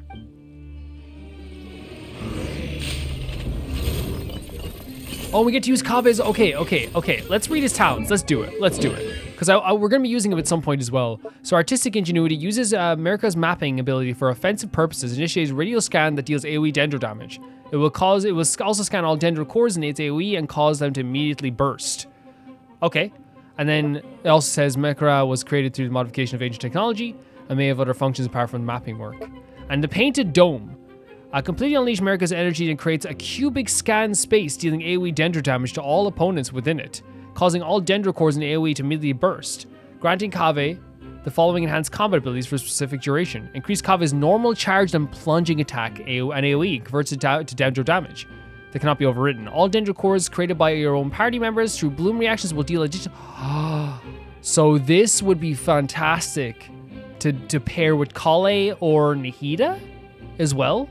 Increase Kaveh's resistance to interruption. These effects will be cancelled once Kaveh leaves the field.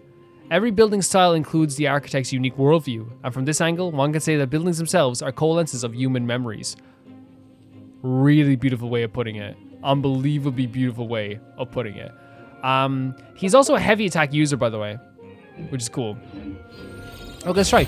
So this is like the scan move that just deals dendro damage. It's good to have Electro for these characters too. That's a superconductor. I honestly want to like keep using Kaveh just to have like some dendro cores. Did they reduce our? Come at me.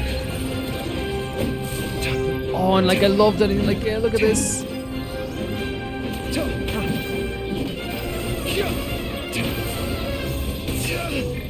As you wish, main Fräulein. Where'd they go? Oh yeah, they do go invisible. I'm still not great at fighting these guys, I'll be honest, guys. I'm not fantastic at this. So we really want to have a character out here that already has is really good at putting dendro cores out there, right? That's why I'm getting it here for sure. Watch and learn. Scanning. So maybe we should have had like Nahida out here or something like that. More speed. Let me weave you a verse. Rain outlines your fate. By royal decree. Crush. Yeah, not a great showing for me, but I really feel like maybe for the rest of this time, just in case... Wait, what was that? Oh, character archive. I didn't even know we had a character archive, I'll be honest with you guys. Maybe we could... well, we're not going to change the team. Maybe we go to the team standing by. And there's Mulani, there's Kachida. Maybe we go like, have Fischl, Benny, Nahida... Or we can have Kale because she's level 80 now. Yeah. Trainee Forest Ranger Kale. Because we haven't got to use her a lot, Kale. And then... oh, we have Nahida too. Right? Or is that overkill? You guys would know better than me. Would that be considered overkill?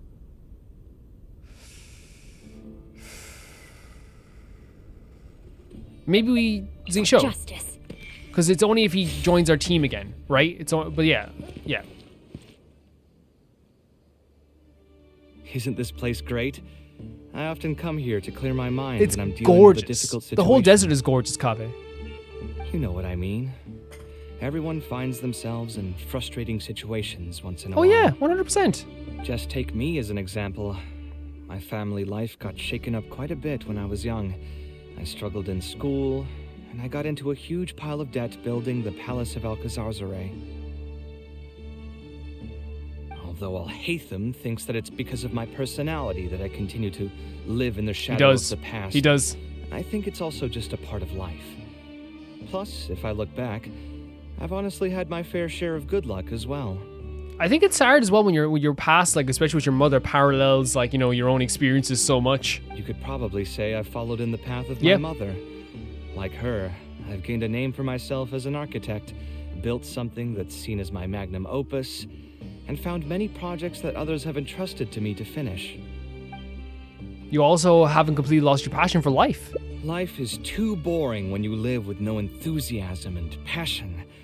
Only those who believe in the inherent meaning of it can capture the small nuances of everyday life and turn them into inspiration for beautiful designs. Of course, I will concede that loving something also means taking it to heart. So to an extent, caring is also a source of pain. If I didn't love my work, I wouldn't be so torn up about it all the time. True, you care. But still, isn't this place beautiful? Despite the erosion from the winds and changing seasons, you can still perceive its past beauty and glory. With different landforms come different architectural styles. The desert's history has left it with few records regarding its buildings, so I often visit the desert to investigate things in person. The sight here has moved me ever since the first time I laid my eyes on it. I told myself that one day, I would also be able to create buildings that move others. That's fantastic. Because the thing is, he has. How many times have you entered, like, you know, like a few times, only been like 3 times, but we enter into Alakazam and we're always like, oh my God, this is beautiful. When we're walking towards here, it's like, it's gorgeous. It does move people. My pain will one day fade into nothing, just as I've reached the end of my life.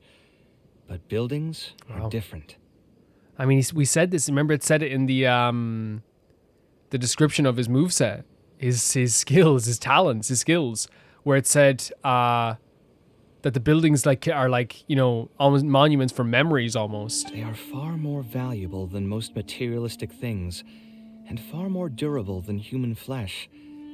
As long as there remain souls in the world who can decipher the meaning behind them, they will also have acknowledged me across the vast stream of time. True. Genshin, you're so smart with this stuff. This is so true. Like, if you can look at a historic building and then find the reason why it was built, the reason why it is that way, the people who built it are still alive through that. If you were to ask me what art is, that would be my answer. Now, that's more like the Kaveh I know. I think it's a beautiful reason to appreciate art. And it's true, but when you create art, it lasts way longer than you ever will, like, physically. But spiritually, you're there forever. You're alive forever. You think so? But I feel I've always been like this. Maybe it's hard to get through that with your emotions sometimes. Remember that question I brought up before? The one about whether I should see art as a divine gift of inspiration from the gods, or as a product of my own existential struggle. Right. I still haven't found an answer to that yet. But if art wasn't inherently paradoxical and enigmatic, then people probably wouldn't be drawn to it. There you go. Yeah. Those who pursue art will be unable to avoid the pain that it naturally brings. Will often be floating on cloud 9 one second and sinking in a mire the next. I feel like I'm not, like, I only draw, right? And so I'm not, like, trying to put myself in the same category of, like, how passionate Kaveh is, right? But we know people who are, like, passionate about art and passionate about creating, whether it be music or painting or whatever. And there is always that conversation, or a comedian or anything, where it's like, they are, like, for such a long time, it could be 2 years straight, they're on cloud 9, like Kaveh says. And then, like, all of a sudden, they get a block, or something that happens with their art where maybe it doesn't sell a lot in the next month or something like that, or maybe it doesn't get appreciated. Maybe they get denied something like a place in a showcase, and they all of a sudden they're like down in the dumps for a very long time. I'll try gathering my thoughts again once I've found a way to define art. You take your time, beautiful. You take your time. Case, thank you so much for listening to everything I had to say. No issue whatsoever. Really cool. Can I just say, I really freaking love what they've done for Kaveh here. Because what it is, it's like, you have a character here who is like, right, the surface thing for me, and this is my journey with Kaveh, and I want to explain this. My journey with Kaveh starts with, oh my god, this character looks like Howl. That's where I started with. at that, Benny. Look at that. My journey then went. The next stage was we got Kaveh. Oh my god, this is amazing. Kaveh is beautiful. What a beautiful character. He looks like Howl's moving he looks like Howl from Howl's Moving Castle. Then the next aspect of our journey with Kaveh. Well, I feel like it was like, you know, a build-up of emotions, and it's like, oh, when are we going to meet him? Everyone's like, oh, I can't wait to meet Kaveh. I can't wait to meet Kaveh. And same here. I was like, can't wait to meet him. Then when we met him at the, like when we was talking to Al-Haytham, you know, when he was conversing with Al-Haytham, when we met him there, it was like, this character is hilarious, but he's also like unbelievably such a pretty character. You know, when he was bickering with him at the at the Akademiya, it's like, oh my god, this is a really pretty character. You know, it's a really pretty character, and he's funny and he's hilarious, and oh my god, they have a little relationship here. It's like a 12.5-year married couple, right? Then we saw him again, and we had like a kind of deepened those feelings of like, he is beautiful, he is funny, he has all this stuff going on with him that's really, really funny, and he's really good, fun character to be around, all this stuff. This hangout quest has evolved the journey so much with this character to the point that now it's like, he has like a lot of deep emotional feelings. He has a lot of issues in his own heart through that are like, you know, that will be solved eventually, but are really difficult because he's taken the path as an artist to really care about his art. So it's really difficult for him to not like care and not to feel upset when people like, you know, maybe he loses a client, because he sees that as losing a chance to make art and losing a chance for someone to understand his art and losing a chance for someone to create memories. He has his mother who moved on from him, and his father who he never really met, I'm assuming, in this case. But his mother who moved on to create art as well, and to create architecture in other places also. And, you know, what she built will be the memories that she left behind. And now we have Kaveh, who's actually a very, like, I would say, like, when he's given the chance, and he is the type of personality where, like, he needs, like, it's funny to razz him, because, again, those are his friends, those are his loved ones, they can do that. And then also at the same time, when you get him kind of alone, and you talk about, like, the emotional side of thing, and you kind of feed into, like, the more, not feed into the sad side of him, but I guess, like, feed into, like, the emotional side of him, where you're kind of like, okay, so you're nodding your head going, okay, yes, of course. And you're kind of understanding what he's saying. You get, like, this completely different side of him as well that is, like, really spiritually intelligent and emotionally intelligent. Even if, like, he's hard, even if he's easy to anger, that's just a really lovely part of him as well, I think, as well. I love that aspect of him too. You know, you can love the flaws in someone as well. I hope I didn't go on too much of a tangent talking about this, but I really feel like our journey with Kaveh has been, like, a really interesting one so far. Because, like I said, I hope I'm making it, when I say I make it clear, it's like, clearly Al-Haytham knows him better than we do, and that's why he razzes him all the time. That's why he has, like, jokes with Al-Haytham all the time. And then you have, like, you know, I feel like it is a thing with sometimes, like, you have your friends that support you no matter what, but sometimes you do need, like, a perspective of someone who's, like, not totally around you all the time to give you a whole new perspective. I think that too, yeah. I really love this journey with Kaveh so far. We've gone on such a roller coaster time with him. I can't deal with the head being put down again. So we're gonna have to find the different option here. This commission was... There was a time when you guys couldn't skip the options. Artists, some that resonate with the masses. We try this one, maybe? Yes. Art shouldn't be self-indulgent. Maybe not. Maybe we got this wrong. Let's see. Maybe it's a choice here. Oh, help you convince the client. Thanks for offering, but you've seen how he is. He's not going to listen to anything I say. He understands nothing about my design, and all the suggestions he made were as if he just wanted to mock me. Yeah, if you can convince him to even see your point. This thing, he cares so much about his art that, like, you know, there's an affront to it, right? If someone, like, is, you know, pushing back on, like, their own design, instead of, like, doing what Al-Haytham says, where he should be more sure of himself, he should be more confident and be like, no, this is gonna be the best design for you, he gets angry instead. You can convince him even to see your point of view. You mean, if I managed to get him to see things my way, then this project would also gain recognition from many people? Yeah, and also I want to make it perfectly clear, because, like, I feel like the way I said it was probably wrong. I don't think Al-Haytham is mean to Kaveh in a way that is, like, incredibly horrible, right? I don't think you guys know that, but just for the passerbys who come by the videos and they're like, oh, this is, this might be their first video, and they're like, oh, does he saying Hal Haytham's mean? I think that he knows him so well that he's able to have a conversation in a way that no one else is. Like, their conversations are so unique to themselves, you know? You've got a point. Let's hear him out one more time, then. Sure. Time to get going. I know where we'd be able to find the guy. There's no time to waste. The wine can wait until another time. I'll go take care of the bill.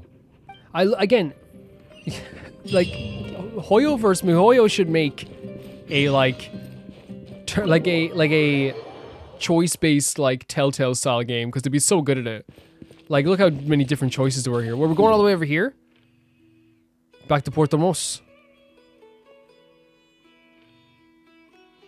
Wait. It deactivated now, the Archon quest. Is it a certain time of day we can only... Maybe it's a certain time of day. Let me see. So the Archon quest is here. Talk to Masaru. No, it's just it wasn't active. Oh, no, okay. Fair enough. Okay. Yeah. So what we're doing is here. Hey, you! Benny's bully beaters, assemble. You are mean to Kaveh. I just wanted to what building I wanted my own. No, you're mean. Kaveh, what are you doing here? I've changed my mind. I was overreacting earlier. Can we try discussing the project some more? Okay. My apologies as well. Now that I think about it, some of my requests were indeed a bit unreasonable. I think it's difficult as well from Kaveh's perspective to have, like, he's constantly in this state where he thinks that, like, even though his friends, playfully make fun of him, I think he's always thinking that people are, like, kind of trying to, like, get on his nerves a bit. As he said, as Al Haytham said, easy to anger. If I choose you to create the design for my project, I should have a bit more faith in your vision. That's super sweet. Thank you for understanding. Mutual trust is the basis for good communication. Now that we've got that out of the way, I think we can have a more productive conversation. To be perfectly honest, your commission request has been the most peculiar one I've ever received. Even now, I still know nothing about the building's intended purpose. All I know is that you want to build something in the desert for public use. I am aware that overly specific requests will restrain the architect's artistic freedom. However, knowing nothing about the intended purpose of the building also means I have no idea if I'm on the right track. This is such a a very mature way of talking about it as well, because again, sometimes you just need to talk it out with someone else. I've produced several draft proposals for you to choose from, and you've rejected every single one. If we don't get on the same page, it could be a decade before we can finally break ground on this project.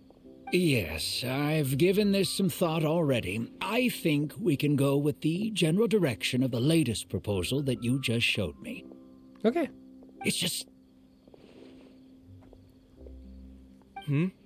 Just what? Just something you want to change? Putting the building design aside, can we get some less expensive materials for the floor tiles?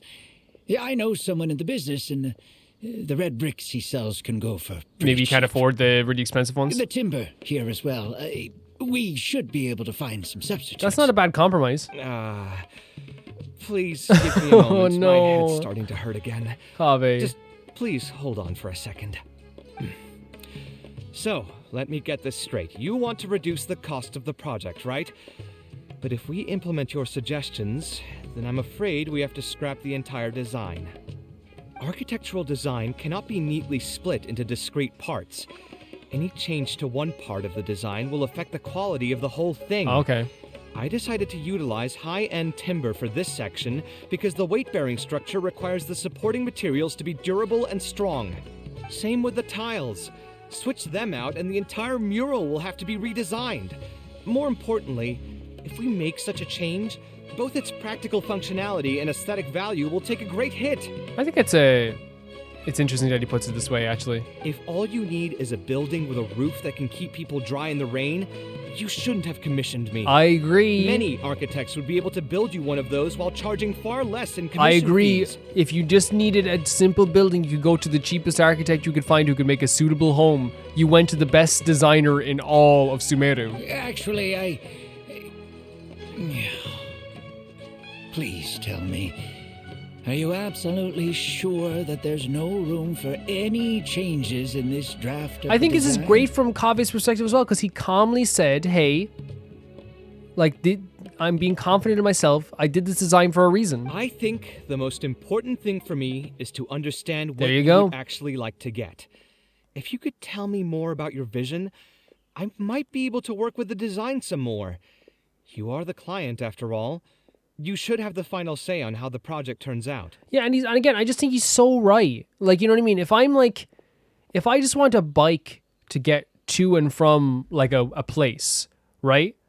I'm gonna buy like the most inexpensive but like best bike in the inexpensive range that I can find. I just need to go someplace. But if I want a bike that's gonna fit all my daily needs and all this stuff, like I'm gonna go to a place that sells more expensive bikes. Like if I'm gonna be using it every day, if I'm gonna be going over mountains, all this stuff, like. I really feel like he was so right to say like you shouldn't come to like the best designer in the world that we know of, if you just wanted a house. I want to build something unique, something quiet and warm inside, a refuge that can block out the world outside. I want all who enter this building to be able to temporarily forget everything that's going on outside of the building and just focus on their task at hand. That's a bit more information than last time, but it's still extremely vague. To put it another way, every rich person who wants to build a mansion for themselves would request something like this. We've gone through many proposals, and this draft is already the cheapest one. Cutting costs by substituting building materials will not only detract from the overall effect of the building, it also won't save you much more in the grand scheme of things. Because it might not last long, right? Thank you for giving it so much thought. Please give me some more time to mull over the budget. Right. I'll get back to you once I've figured out a solution. Please come back soon because we are the Kaveh Bully Busters. And if it comes down to it that you, I don't know, maybe don't want to get this done, accidents happen. I still have a few business meetings that I must attend, so I'm afraid I'll have to leave for now. You can just leave the proposal as is. I'll get in touch once I've given it some more thought. I'm going into my spider cave now. Why do I feel like he's hiding something? I also have a similar for real? feeling. Should we follow him? He's going into a spider cave. Let's see if anything unusual comes up. Is that really okay? I mean, what he does now is none of our business. We're just so used to following people, Kaveh. He does seem really suspicious, though. He dresses like a rich person, but when you talk to him, he hardly sounds the part. That's actually pretty common. Not all rich people are spendthrifts. Many are just, as if not more, stingy than him. The more mora some people have, the more they love interfering with people's lives. By constantly reminding you to pay back your debts, or hinting every other day that it's time for you to pay rent. I'm definitely not like this, but I try to be not frugal to the point of like, you know, not enjoying life, but like I try to be like, you know, I try to make sure like I don't overspend on stuff.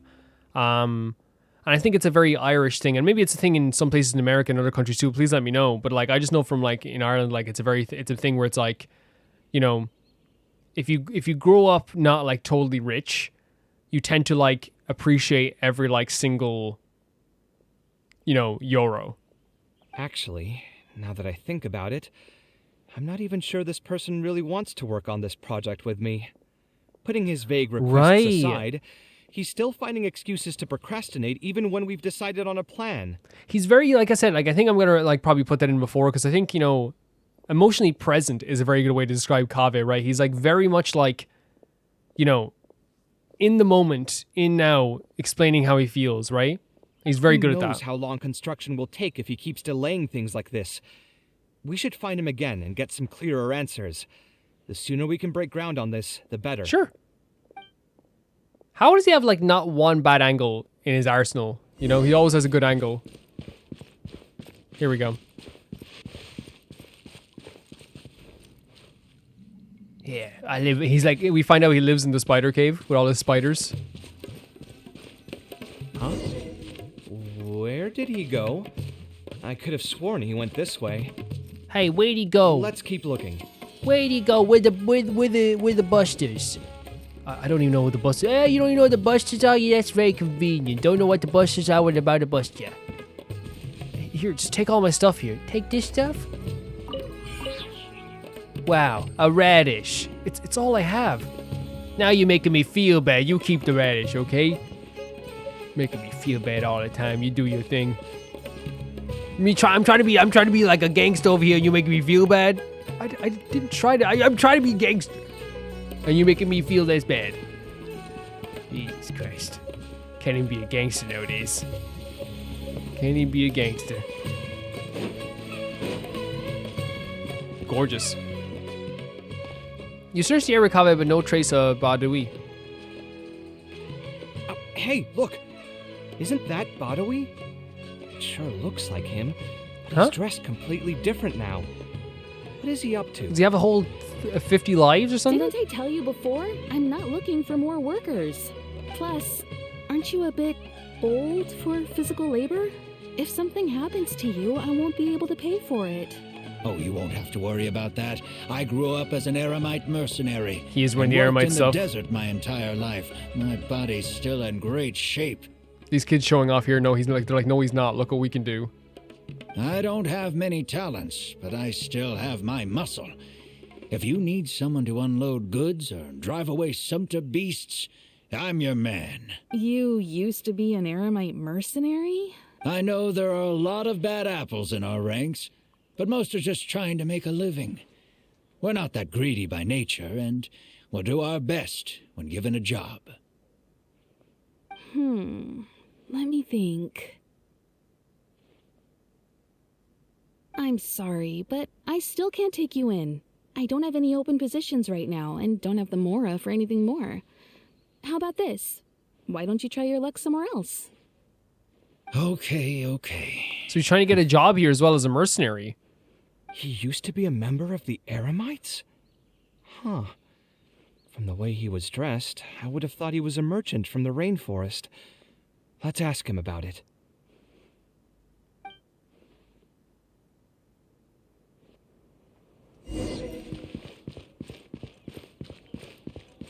Good job, kids. We meet again. Oh my god.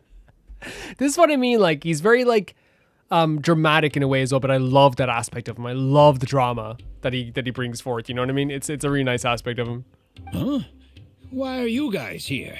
That's what we wanted to ask you. Who are you? Why did you dress up like a merchant to talk to me about our project? There's no need for us to continue this project if you still want to keep hiding things from us. I don't work with individuals I can't trust. Believe me, I didn't have any bad intentions. It's just... All right, there's no point hiding anything anymore. The building I'm trying to commission you for is not really a personal residence for me, but rather a library for children living in the desert. Oh, for real? A library? Funded entirely by yourself? Shouldn't this be the responsibility of the Akademiya? Yeah, that's a law. I've heard that the Akademiya will be looking to prioritize the desert with the allocation of educational resources and materials. It sent over a large shipment of regular goods just last month. You're right, and I was aware of these happenings as well. I just figured what I want to do is a separate effort from what's already being done by the Akademiya. The desert is too vast. Even if the Akademiya spends a lot of effort trying to disseminate knowledge in those parts, it might still take decades, if not centuries, to reduce the educational gap that already exists between the two regions. True. And what's more, I don't know if the Akademiya would ever reverse its stance in the future. All I know is that as a desert dweller, we should not wait passively for good things to happen to us. If we only did that, we'd never be able to stand up and hold our heads high. So do you think that we wouldn't fund it from a desert dweller? I don't have much longer left on this world, so I just want to use whatever time I have to contribute something to my homeland. Yeah, why did you feel the need to? I think we kind of I didn't understand. want you to know that I came from the desert. I've lived in the desert my entire life, and there wasn't anyone here that I could trust. I figured I needed as much safety as I could get. To the point that you even disguised your identity? That's certainly taking playing it safe to the next level. Hold on. Don't tell me you've also been scammed before. When I first came to Sumeru's city, I brought a lot of Mora, hoping to find an architect that I could work with. Someone agreed to take on the project, and even took a sum of Mora from me, but then disappeared without a trace. After that, I heard that there are a lot of untrustworthy people in this business. Some would run as soon as they've been paid, while others would deliberately use expensive materials and take a cut of the construction funding. Right, so he's thinking that might be what's happening here, but Kaveh wouldn't. Kaveh just cares. I spent a while collecting information in the city, and eventually learned that you're the most famous architect in all of Sumeru. I figured that you wouldn't need to make Mora by scamming people, so I decided to reach out to you. By the way, how did you know I was scammed? I don't think I've ever mentioned that. I think to Kaveh's just anybody. incredibly experienced with this stuff. Just a hunch. A while ago, I accepted an offer to work on a project in the desert. Okay. And was also scammed out of a large sum of Mora. I ran into someone who was living in a pretty run-down house. I noticed a load-bearing wall on the verge of collapse, and suggested that I build a new house for him. He said that he had no way to pay for it, so I loaned him some of my own Mora, and told him to get some stone and Kaveh. timber from the local vendors. Soon after that, I found out that he had gone gambling with all the money, and lost everything, down to the last coin. Just a freaking good dude. And after that, he even borrowed Mora from me twice more, using a different excuse each time. I didn't even suspect him of any wrongdoing until he hired a group of mercenaries and tried to ambush me in his own house. According to him, I looked like an easy target because I was an Akademiya scholar who didn't have any family or friends so in the bad. desert. What kind of person would just look at someone else and think, this guy looks A like bad an person. easy A target? bad person, Kaveh. Those kinds of things do happen every once in a while, yes. Folks like him are the exact reason why us desert dwellers' reputation has gone down the drain. I must apologize to you on their behalf. It's all right. You were also scammed by someone from Kasharwar, after all. I should apologize to you on their behalf. Ultimately, neither of our experiences had anything to do with the desert or the rainforest. People who are new to an area are always easy targets for criminals. Bad people are everywhere. I think this is a good way of putting it. Yeah, you'll find both good and bad people everywhere. I can't understand the logic of those who like to take advantage of others, but I have to accept their existence as a fact of life. Yep. Anyway, I digress. Let's return to the topic at hand. Did you keep rejecting my designs because you thought I was deliberately using expensive materials to take a cut as a middleman? That's what I was thinking. But look, how can you look at this sweet face and ever think that? That's what I was afraid of initially, yes. I eventually understood that you weren't out to cheat me. But unfortunately, I still don't have nearly enough Mora to pay for the design you proposed. Kaveh, think about this now. I understand that he definitely seems genuine, right? But like... I've done the math and know that we should be able to make it if we cut some corners. However, after our conversations, I can see that you're passionate about your design, and I'm quite fond of the proposal as well. So, I decided to try and see if I can afford your proposal as is. I've been looking for work every day, and in another month, I should be able to cobble together enough Mora to meet the budget. That's why he's trying to get a job. By cobble together, you mean you're going to spend your entire life savings on this project? That's so But sweet. then, what will you do if something unexpected comes up? I didn't expect this at all. Stuck with no emergency fund. Yeah. To be honest, I haven't really thought about that. I mean, when you've lived to be my age and something happens, you can't really call it unexpected anymore. All I want is to build this library before I leave this world, so that the children of the future this is so would have sweet. some books to read. You were so sweet. And the desert dwellers would be able to learn their letters and pick up some practical knowledge. Again, it's the idea that like here we have Kaveh, who's like so passionate about his projects, and here's a project as well that this person is super passionate about as well. A while ago, I heard that the Akademiya had decided to recruit a number of exceptional children from the desert. Of course, this is welcomed news. But as someone who spent their entire life in the desert, I still have a few concerns. I know the desert life and can predict what the problems will be. Many children from the desert have had neither the interest nor the proper environment to learn. So even if the Akademiya would take them in, once they enter the halls, they might find themselves surrounded by other children who look and act very differently from them. And as a result, they might become socially isolated. Like, yeah, you can appreciate what he's saying, you know? Yes. Yeah. I can imagine that. My father passed away at an early age. Even though I had a good number of friends during my years at the Akademiya, for some time, I still sensed many critical looks in my direction. And this is kind of like, yeah, related to like how he felt like, you know, in the Akademiya, you know what I mean? Like how when he was talking with Kaveh, how like, I suppose how they, I guess he saw Al-Haytham, sorry, like that as well, where he felt like no one wanted to talk to Al-Haytham. I'm sure a child coming all the way from the desert will have an oh my god, such a hard time. Especially with like the biases that are still there. But let's bring this back to the building itself. I think you said that you want this building to be quiet and warm, with its doors serving as a solid barrier to block out the sound and fury outside, and allow one to focus on the book in their hands. Building it according to the current plan will be quite costly. Even if I don't charge you any commission fees, I don't think we'd be able to keep it under your budget. Okay. Any ideas on what we can do? Me? Can we try a slightly different style? Would any merchants be willing to sponsor the project? We try a slightly different style? Well, let's try the merchant thing. Sponsor the project?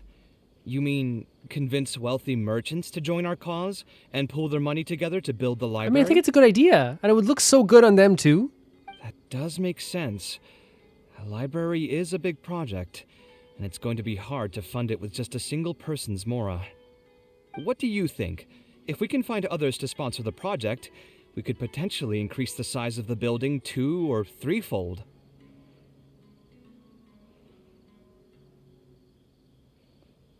It's all fine with me, but where do you think we'll be able to find these sponsors?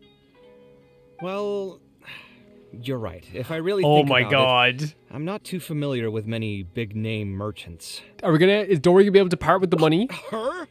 Hard pass. Oh my god, With look at her the reaction shrewd right and away. greedy personality, she would never put Mora into something like this. Maybe she connected with some of her contacts. I love how quickly he was like, her! Now there's an idea. She probably won't say no if all she'll need to do is to make some introductions instead of spending Mora. Yeah, and we have had interactions with her before. Let's go and pay her a visit. I'm nervous about this though, because again, like Kaveh said, she is a very like shrewd business person. Is that a? By the way, I want to. We'll check it afterwards. I was gonna say, is that like a chain? Oh, she's probably Alex Ray, right? But yeah, is that like a change there? I wonder, or like one of the split off points for the hangouts. Yeah, it's very interesting because I have a character who is so passionate about his project, and then like having Kaveh like something we didn't even know, like Kaveh's like rejection of this project. Probably is going to make him feel a little bit worse now, but again, he can't just like he couldn't have known that. He couldn't have known that rejecting this project also meant rejecting a library for kids to learn in. And I also appreciate how Kaveh's like, not announce a judgment in him. He just wants to find out the truth, and that's why I think the idea of being emotionally present is so important. Like I feel like you could have a very nice, deep, meaningful conversation with Kaveh all the time. I love how they introduce so many characters in these hangouts. By the way, it's so cool. They bring them back. Now here are some unexpected guests. What brings you to the Palace of Alcazar-Zaray?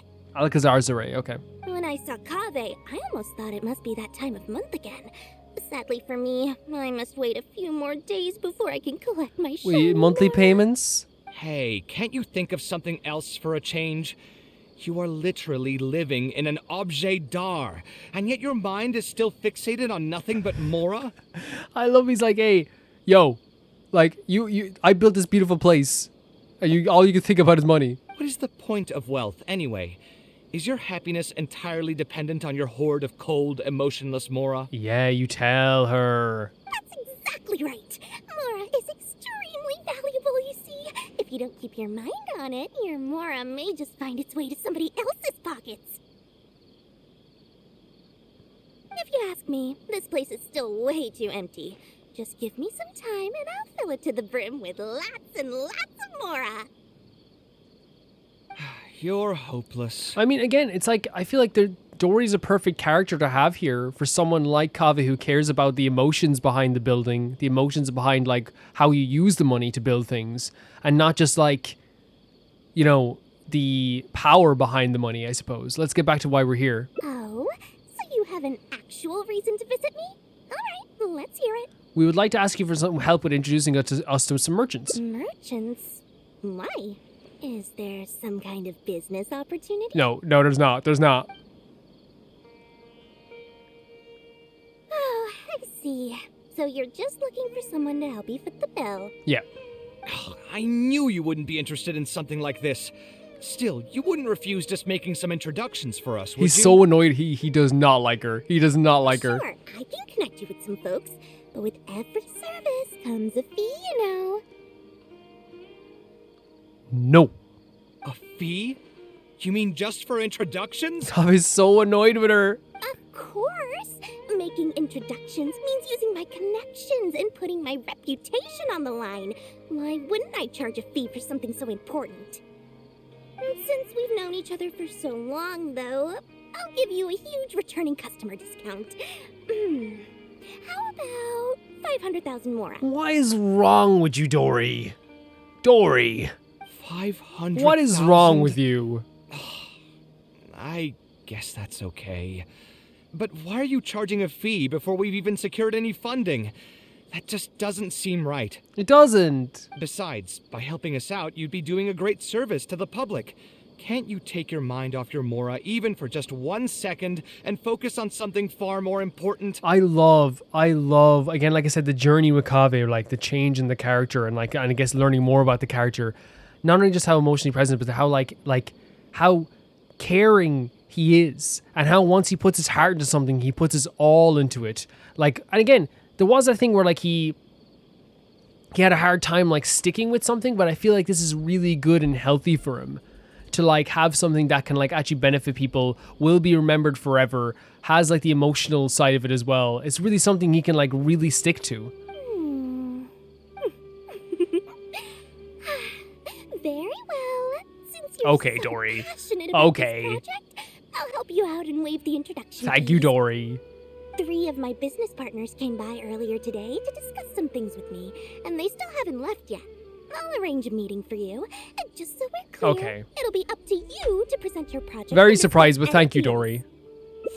Thank you so much. Oh god, he hated that. You can wait here. I'll bring them over to you. It's so weird because I'm still thinking like, what's the catch? What is the catch? Dory gave us a brief introduction about the two of you.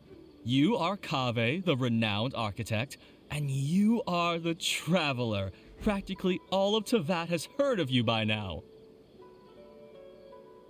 To be frank, I don't feel like there's an obvious business opportunity here, but since Dory took the time to introduce you, we can spend some time to have a conversation. So, let's hear your idea. All right, here's the situation. I've been commissioned to build a library in the desert, with the intended goal of allowing the desert dwellers to have more access to reading materials. It's such a good cause. So it's a public welfare project. I mean, you can see this charity 100%. Correct. Then the commission fees will likely be very low. You should be careful. I don't think we're thinking about that. I'm not too concerned. Yeah, we're not about thinking how about that much right I'll now. get for the commission fees, actually. I'm fine with doing it for free. Oh, what a man! I just want to get this What a project man! rolling as soon as possible. We're just a little short on funding. So what? You can't possibly expect that we just cover the shortfall for Bro, you. you're getting angry when you don't have to do anything. Why are you getting angry? For no reason. Besides, what does a library in the desert have to do with us? Oh, what does have to do If with you you? want to build it yourself with your own Mora. Seems simple enough to me. Hey, there's no need to be so harsh. They are Dory's associates, after all.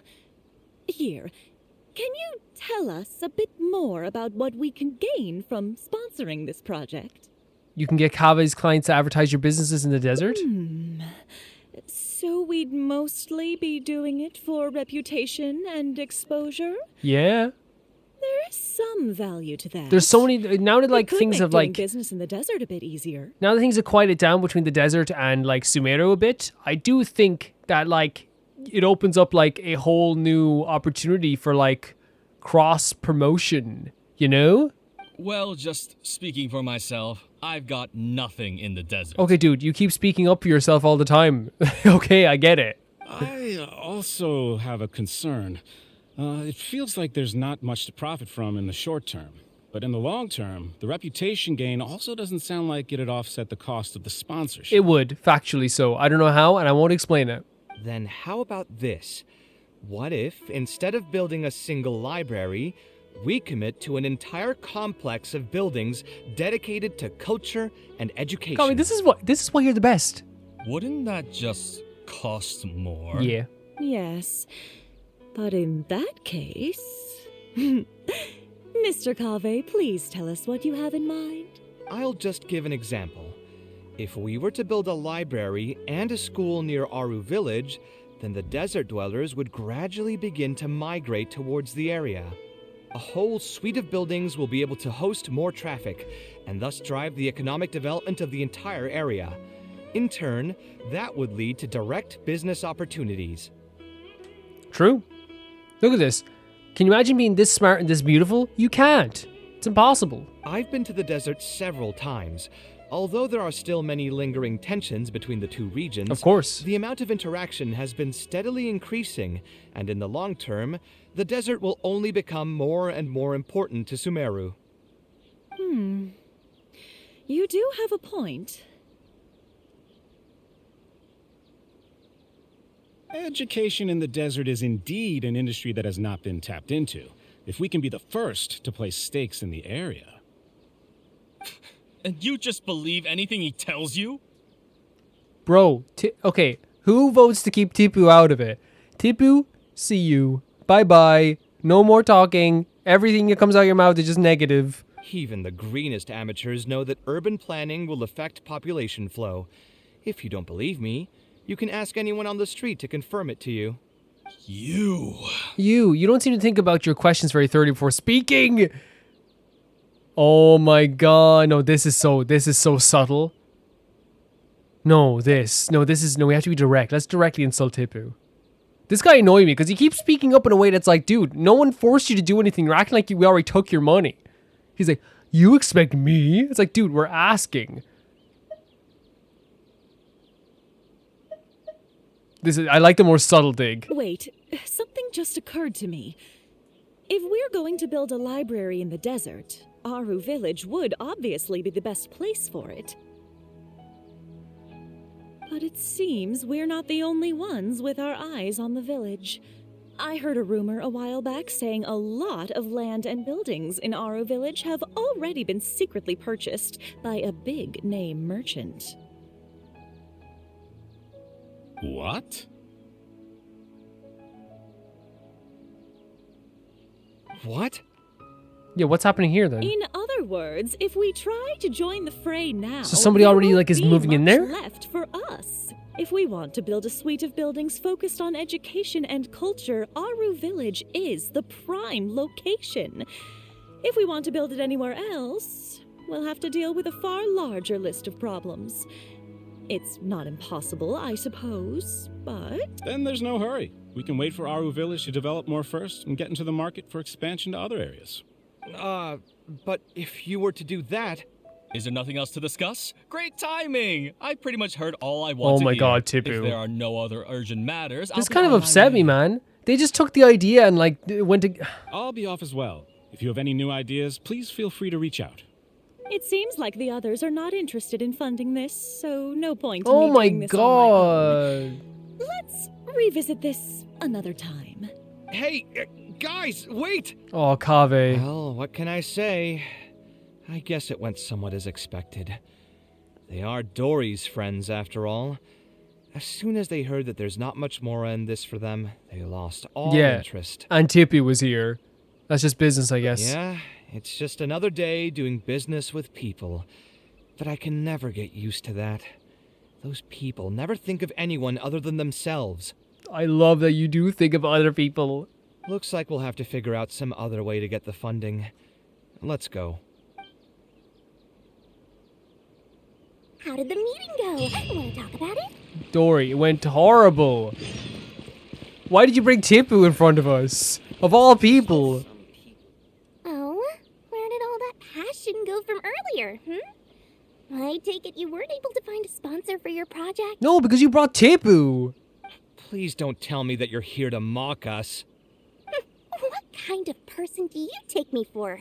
Would the kind and generous Lord Sakuma Bay really do such a thing? I will say, though, I more or less expected this outcome even before I introduced them to you. Yeah, because you brought Tipu. You can try to talk up the project all you want, but the facts will remain the same. This project is high investment with slow returns. No sane person would put their money into this. But this isn't just a business project, right? Yeah. Also, if you already knew no one would want to partner with us, why did you still try to charge me 500,000 mora? You scammer! You can see his blood boiling. You can see he's boiling. You might want to remember who your creditor is before you start talking like that, Kaveh. I'll pay back every last coin that I still owe you, but that's a completely different matter. How much is it all paid off right now? Alright, since you're so devastated about this, I'll set you up for dinner with another big-name merchant. In fact, I'll be inviting the most famous merchant in all of Sumeru, so I'll be counting on your performance. It's again, she's having too much fun with this. What? Really?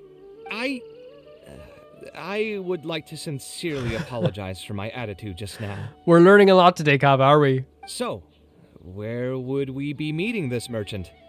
Follow me. Oh, I suppose both of you can come.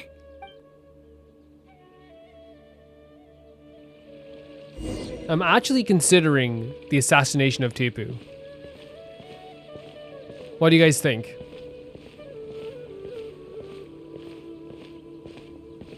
We'll do like an X Factor voting system. I'll set up a website and you can vote. Murder Tipu in Minecraft.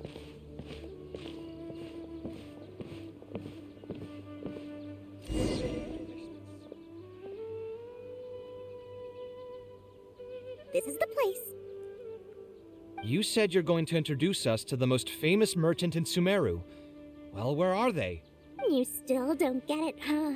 The most famous merchant in Sumeru. Is Lord Samana Bay? Huh? So you met yourself all along? Then why did you bring us here? Dory must be bored.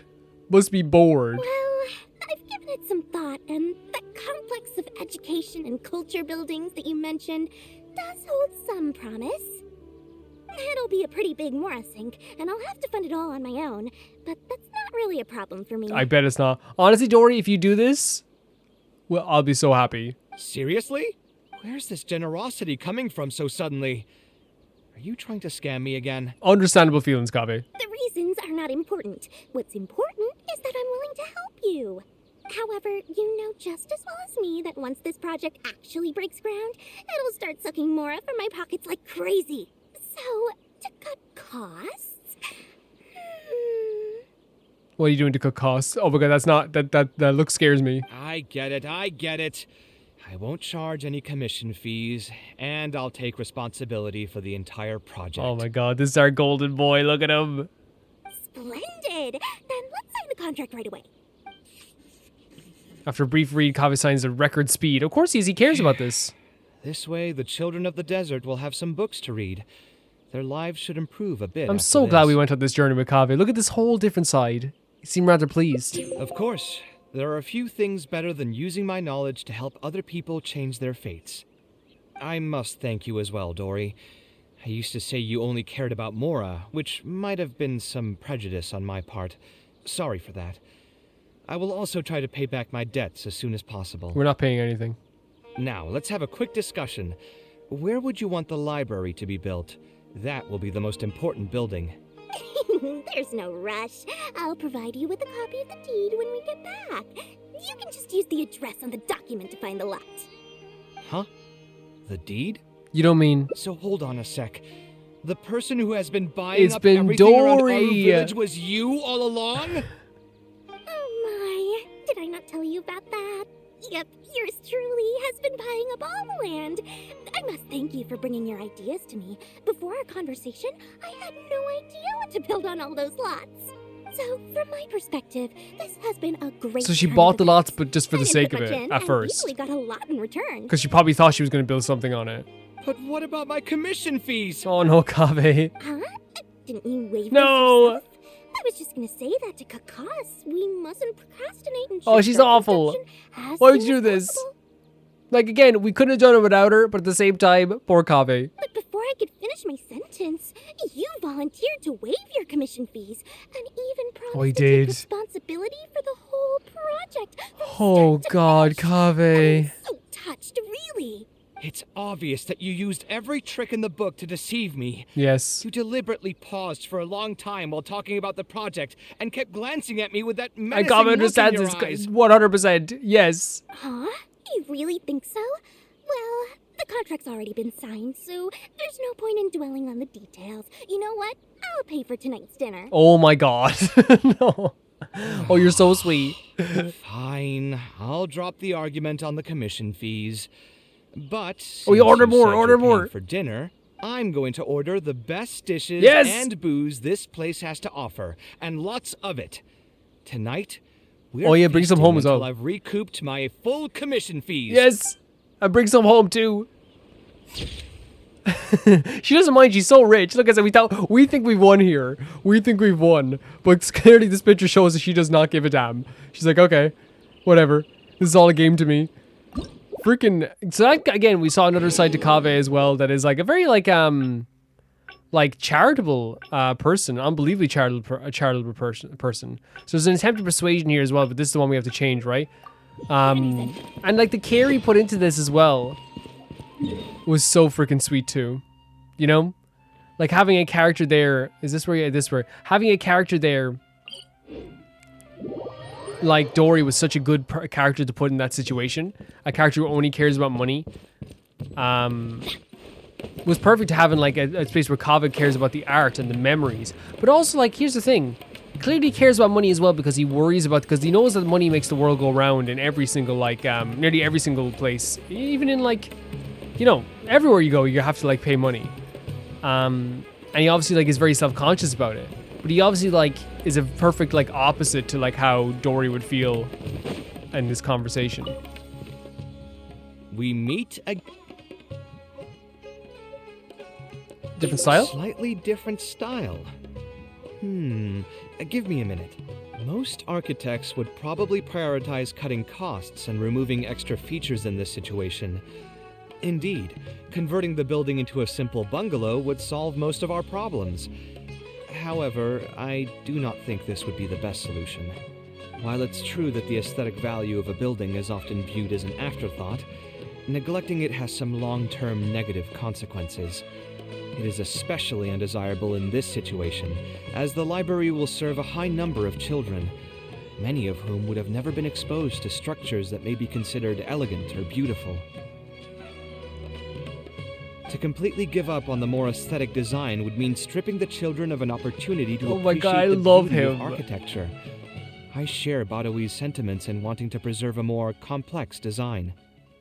It's like supposed to be like so staying true to himself, and like again, he loves the ideals of like, and I guess like the beauty of the architecture itself, and like, I don't know, it just makes me like me more. However, if we can reduce the ornate aspects of the design while maintaining its fundamental elegance, which is to say we won't touch the arches and stone pillars, but make changes elsewhere.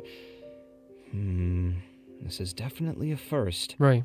To make up for the loss of regular details, we would need to put a lot of extra effort into the layout, lines, and color. I see.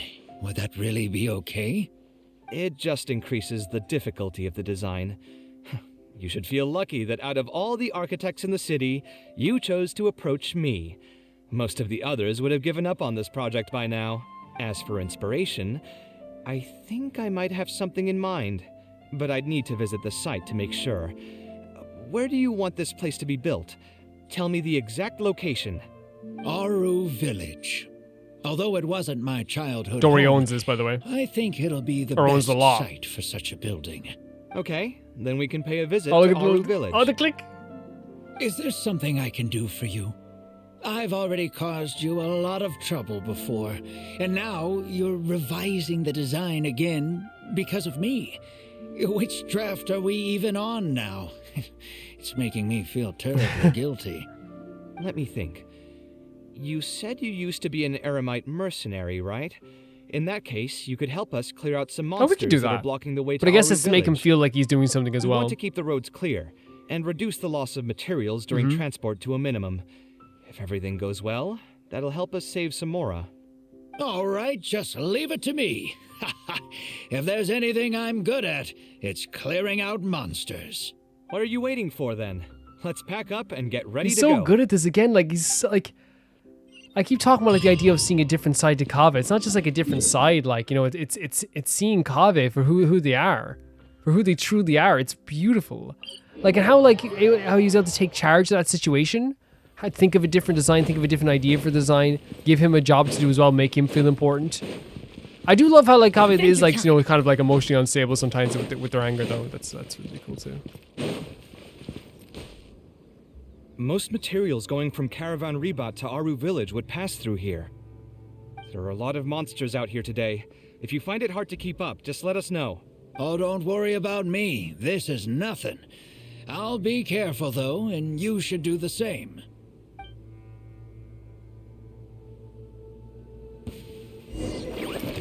I know we have Kaveh again.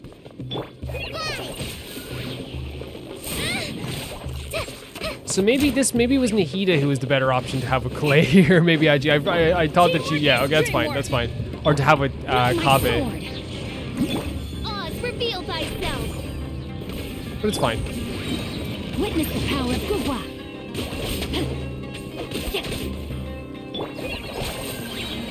Just like we were having. Oh no, we have a, Come at me! you know, we can still do that. Which is good. Midnight Phantasmagoria. Rain outlines your fate.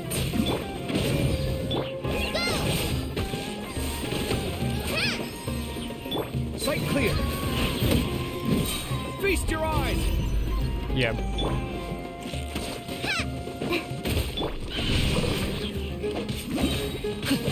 I think maybe, yeah, maybe Nahida would be the better option here. Maybe, I don't know, maybe I'm just using it wrong. Are you hurt? I'm fine. I've spent my entire life fighting these kinds of monsters in the desert after all. They won't get the best of me. But it's one thing to fight against monsters, and another to fight against an old injury. It's something I picked up when I was young. There were many fights between mercenary brigades back then, and one day someone stabbed me in the back. Jesus. I didn't think much of it back then, but with age, it's caught up to me. Of course, yeah. Like at the time, it's not. Yeah, it's gonna nag you for your whole life, though. Few mercenaries get to enjoy their later years.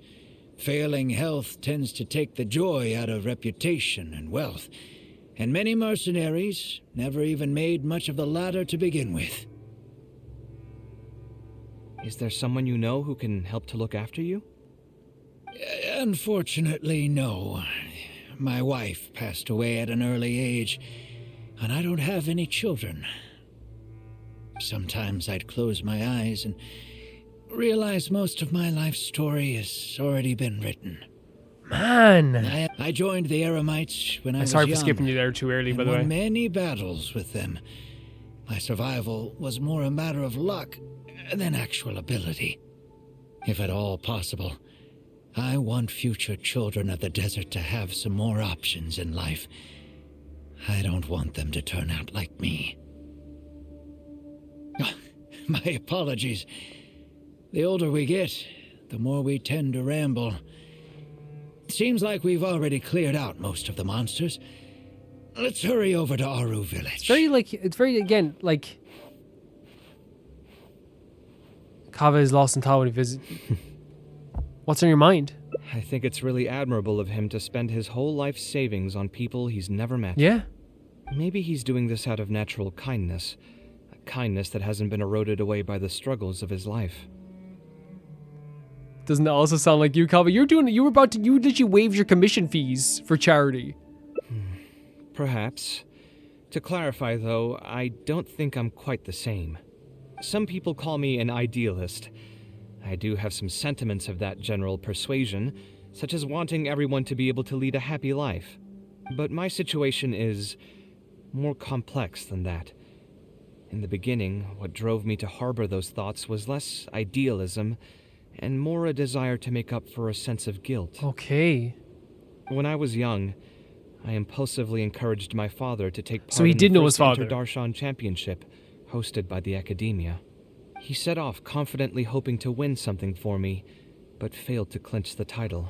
Oh no. What's more, he fell into depression after the competition, and requested to join an investigative research project in the desert. You can't blame yourself for that at all. I never saw him again. Word has it that he got caught in quicksand. Jesus. Even if other factors may have contributed to his death, the fundamental cause still circles back to me. Yeah, but you can't think of it like that. You cannot. I started doing many things in life because I wanted to make amends. Even in cases where I couldn't do something for a specific person, I still did whatever I could. I think I just wanted to make myself feel a little better. So what we're learning about Kaveh is that he not only cares about what people think about him, he also is like probably a very much people pleaser. Is that still how you feel? So here I said he's a people pleaser, but I genuinely think that maybe I got this a little bit wrong, because I think that like a people pleaser can be like I think that he just wants people to be happy, and I guess like people pleaser is what I had in my mind. But I'm interested in what you guys think of that. I think it's like the wrong term, but I do think that he is someone that genuinely wants to help other people. At this point, that's rough. Even I don't know. I've tried self-reflection, but it didn't help. I can't seem to walk away from many things that I see or hear about, even if they don't directly concern me. And I can't quite pinpoint the source of it. Maybe it's just like what those Vahumana scholars often say. It's hard for people to truly understand themselves. I could be doing things out of endless guilt, or I could be doing them out of a strong sense of empathy. It could even just be a matter of conceit. The potential motivations could number in the dozens, but the actions they result in are the same. Yeah, so he's saying that, like, you know, he could be doing them out of, like, yeah, his guilt, his empathy, which he does have, definitely does have. Like, this is very deep thought to think about, like, why you even would do something in the first place. Anyway, I suppose I don't really mind being called an idealist. They also use that term to describe my father. Yeah, I It seemed to carry fewer connotations back when he was around. But I can't imagine, like, thinking about that that the cause of what happened to your father just, you know, comes back around to you. I've known Al-Haytham for many years now, and discussed my ideology with him for nearly as long. Maybe argued is a better word for it. Maybe. He told me a long time ago that no matter how strong of a swimmer you may be, you'll still get dragged under by the others who are drowning once you run out of stamina. He believes this is the fate that awaits all idealists. So, and there's a reason he said it to you, by the way. He believes that you're helping, you trying to help everyone, even in little ways, is eventually going to affect you. The idea that you can't help everybody, and the people who definitely can't be helped are going to drag you down in the end. I still believe I should live by my ideals, and I've given him countless reasons why I think it's a good idea to do so.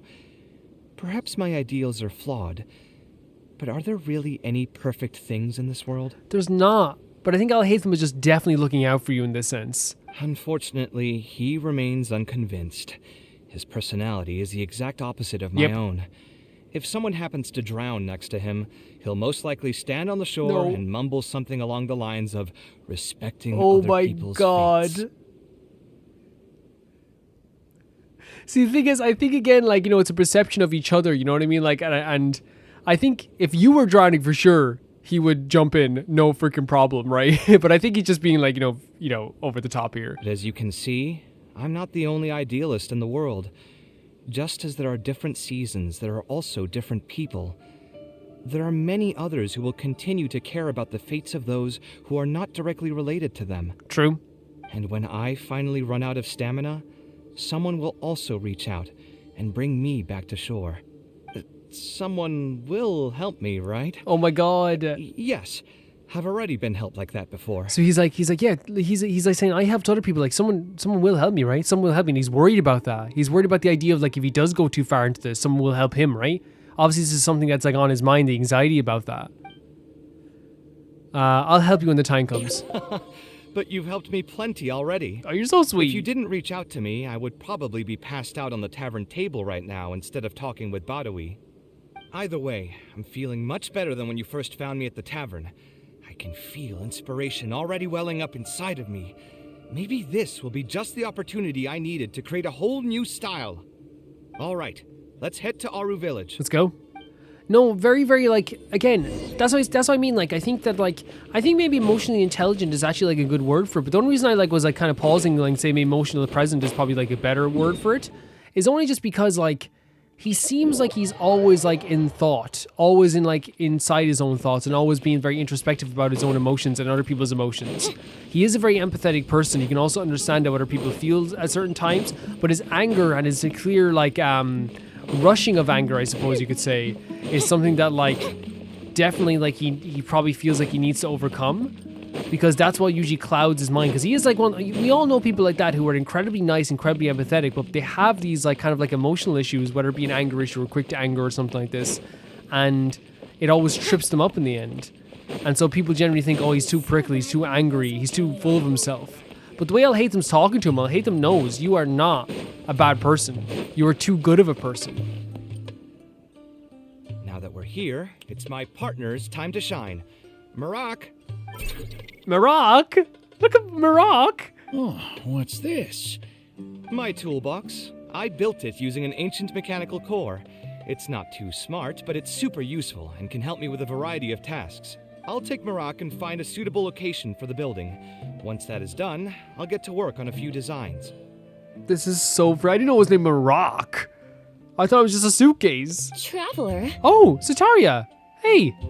Ah, you know each other? Yeah, we do. We were here with Al-Haytham before. You're beautiful. I'm sorry I keep saying it, but... Hello.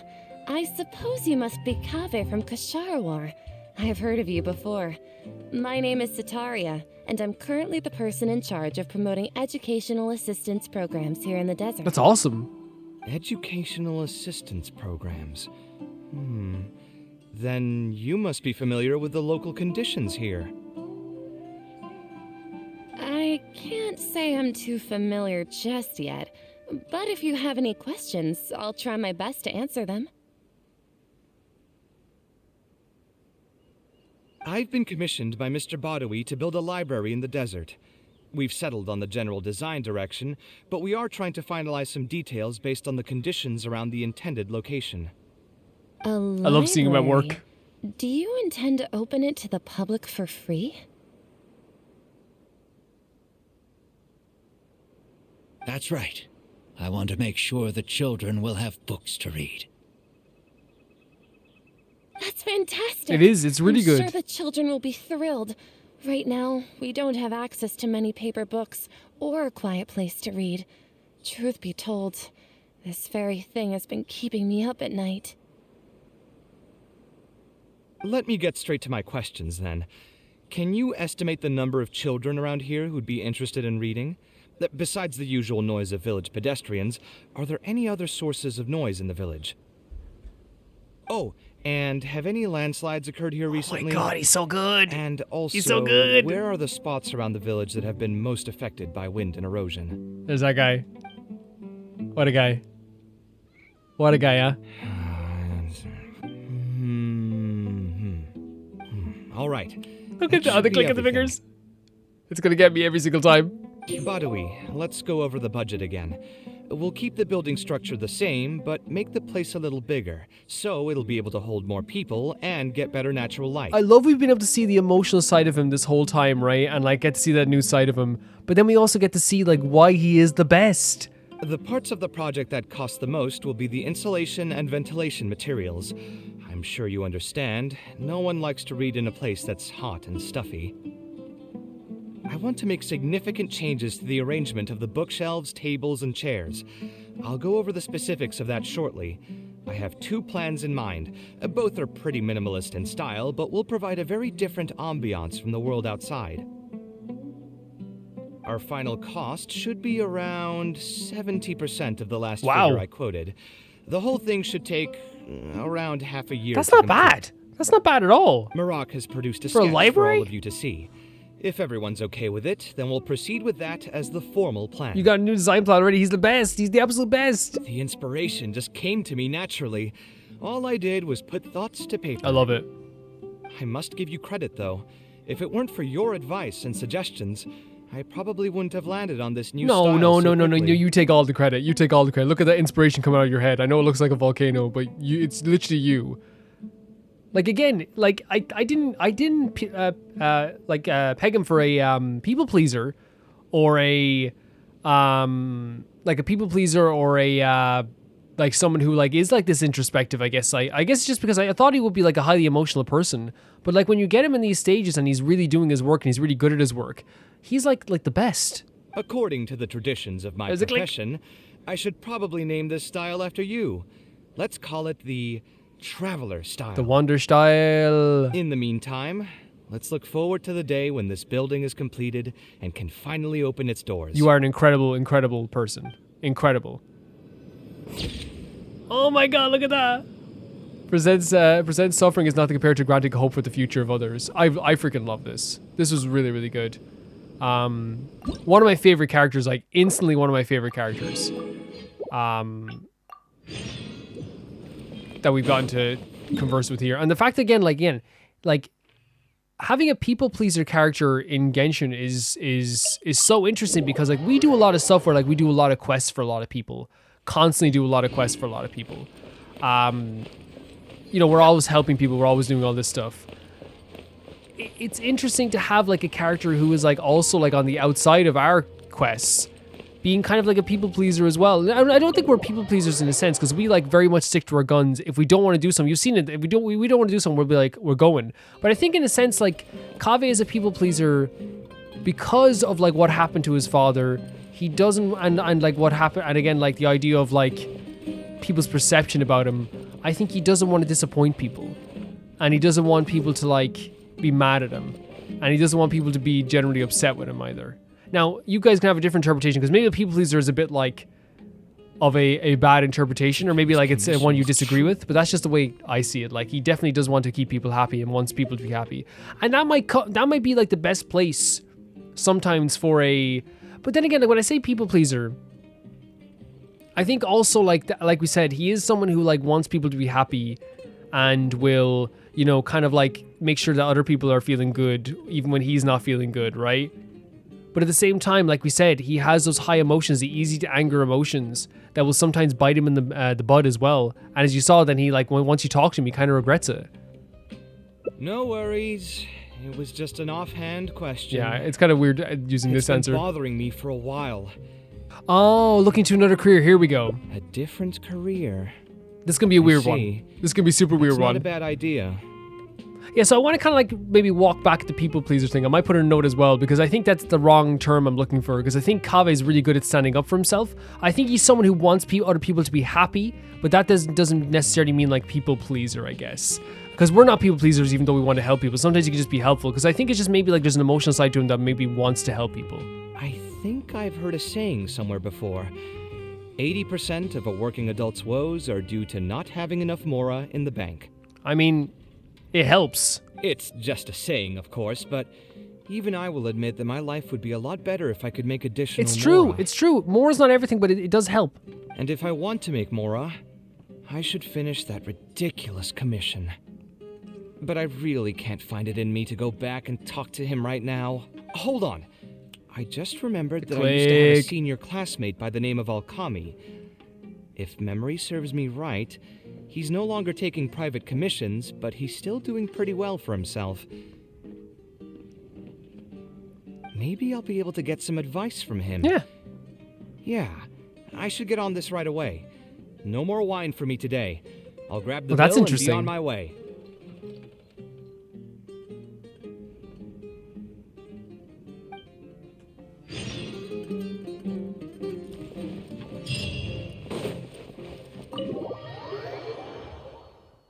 So this is gonna be a weird one. The idea of like, well, I guess it's all the way over here, yeah. But it's not gonna be as weird as I thought. I thought we are gonna have to like learn about a new job or something like that. Like Kaveh was gonna work at the fruit stalls or something. Which, you know what, you'd have the prettiest fruit stall owner you've ever had in your life.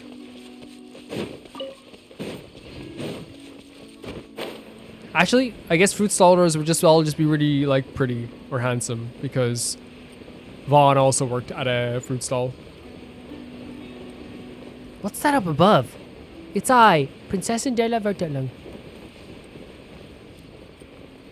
Oz announces her when you deploy her, announces her like a Tekken character. So cool.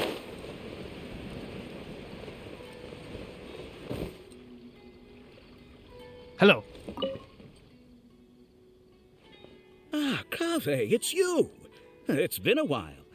What have you been up to recently? Yeah, it's been a long time, Alkami. Things haven't changed much for me. I'm still taking private commissions for all kinds of projects.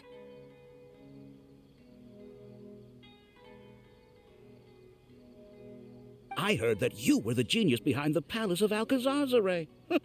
I bet you're all set for Mora after a project of that size. Nope, we're in debt. Well, it's hard to make a profit from every project, you know. Hard to make a profit? You've got to be joking. I've never met an architect who didn't make a profit from a project. Unless the client fled before they paid the commission fee in full. But that doesn't sound right either. Doesn't Dory have a pretty decent reputation in our local business circles? I don't think she's ever been involved in any kind of big scandal. No, but I think she's very good at probably like keeping her reputation upheld while also like making a lot of money off of other people, you know. Well, about that. I mean, it was complicated.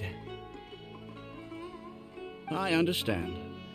Either way, doing one project after another sure gets exhausting over the years, huh? I've been there. Kaveh's the hardest working main ever. I mean, I obviously never had your reputation to live up to.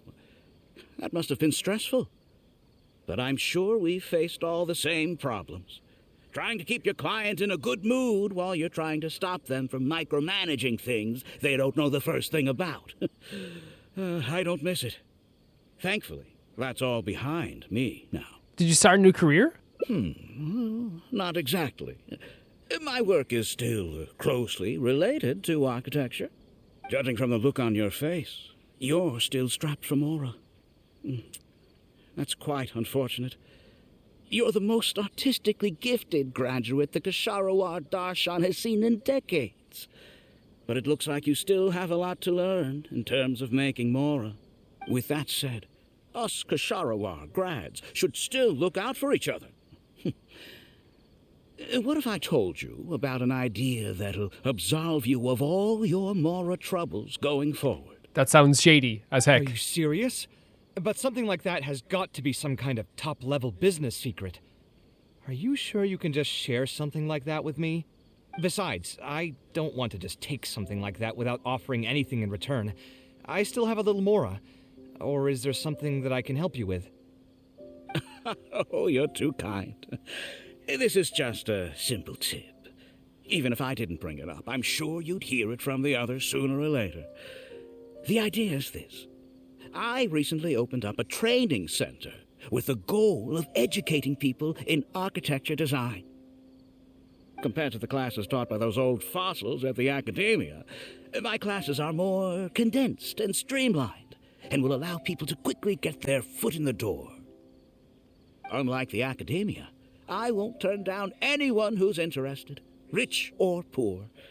As long as someone wishes to learn more about architecture, I'll accept them into my training center. Okay. It just so happens that I'm still looking for a few more instructors. So, Kaveh, that'd be great. Interested in coming over to give a few lectures? And you're like the best. Regardless of the pay, I can already guarantee that it'll be far more comfortable than working on random people's private commissions. Ah, so you want me to join you as an instructor? That does sound like something I'd be able to do. It sounds like a pretty stable job, too.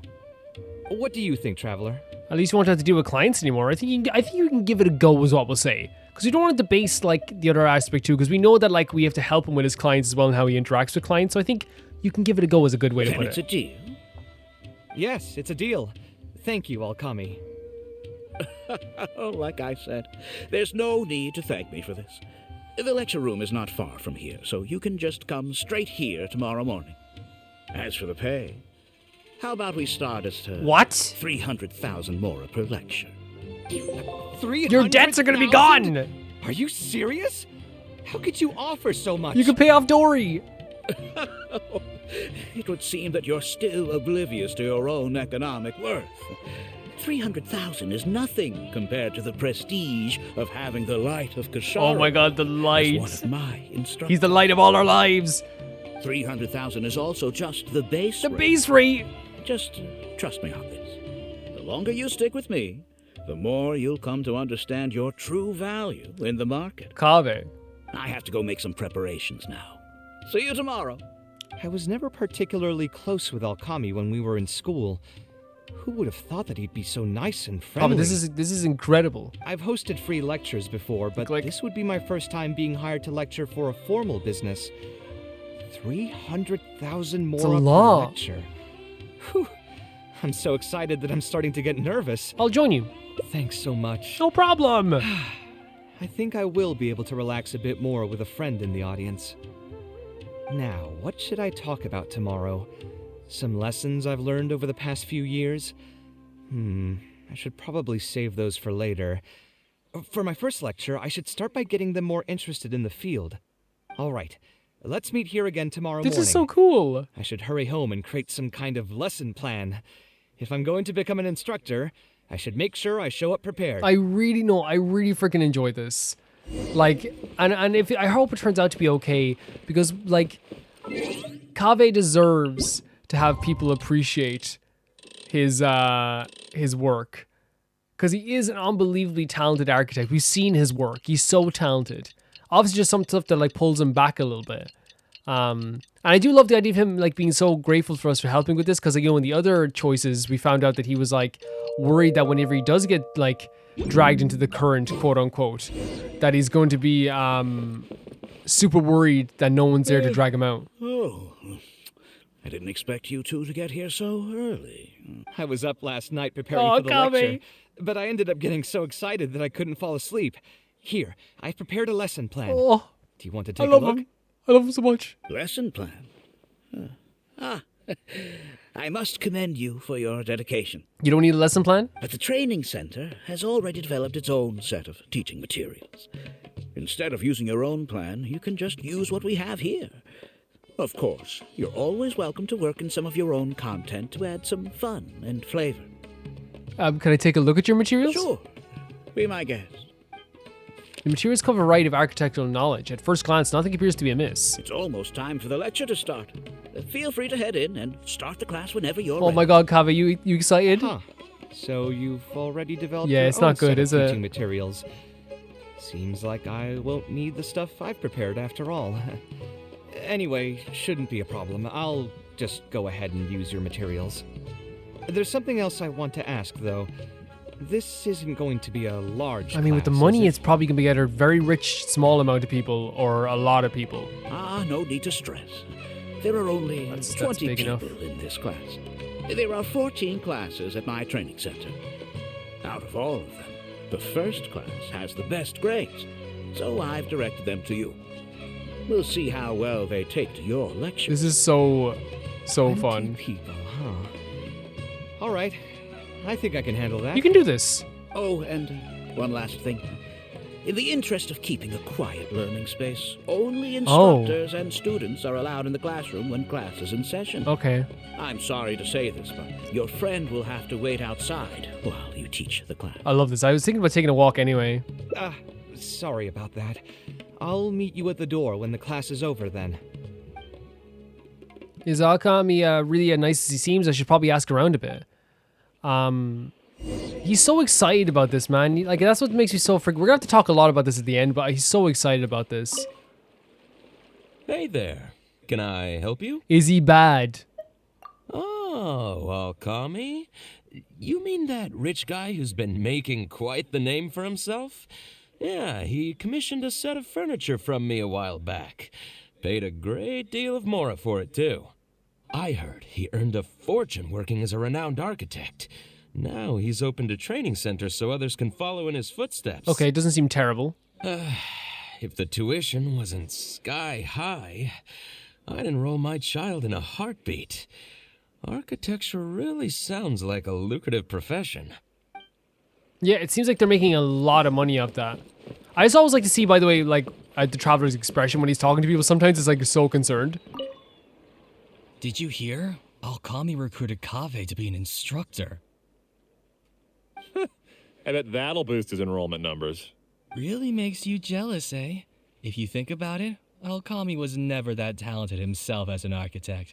If we're just talking about professional skill, no one would pay for a class with him. That's true, but you've got to admit, his advertisements are really effective. After all, the Akademiya only admits those that can pass its entrance exam, so only a few people could hope to study architecture in the halls of the Kasharwar. For those who can't pass the exam, or who just want to jump straight into the industry, the training center is the best bang for the mora. Man, to have that kind of business acumen.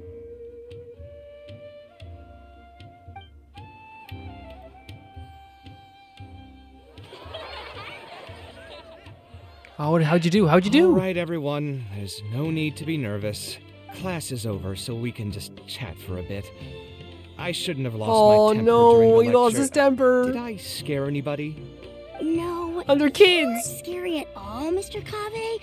We were just a bit lost and didn't get what you were Again, we talked about this. His temper always holds him back a little bit, doesn't it? Did something happen, Kaveh? Oh, don't get me started. I was trying to use Alkami's materials, so I flipped through some pages and gave them a closer look. The more I read, the more upset I became. Right. Alkami may fool an amateur, but he can't fool anyone. Oh, I who's love that active he in our knew this right profession. away. What everyone else was The saying. materials he made are completely useless for teaching real architecture. In my opinion, the most important skill of an architect is their ability to craft a design. In other words, they must be able to conceptualize ideas. There are tens of thousands of buildings in the world, as well as a countless number of architectural styles. Some designs emphasize aesthetics, while others prioritize practicality. The architects who can critically evaluate the quality and fit of different designs are those who can come up with great designs of their own. But you won't get any of that from the teaching materials they're using here. I love how passionate he is as well. And again, how he's able to just realize this by looking at them. All these students are doing in class is rote memorization of existing designs. They are learning nothing about the underlying principles. How can they expect to become real architects?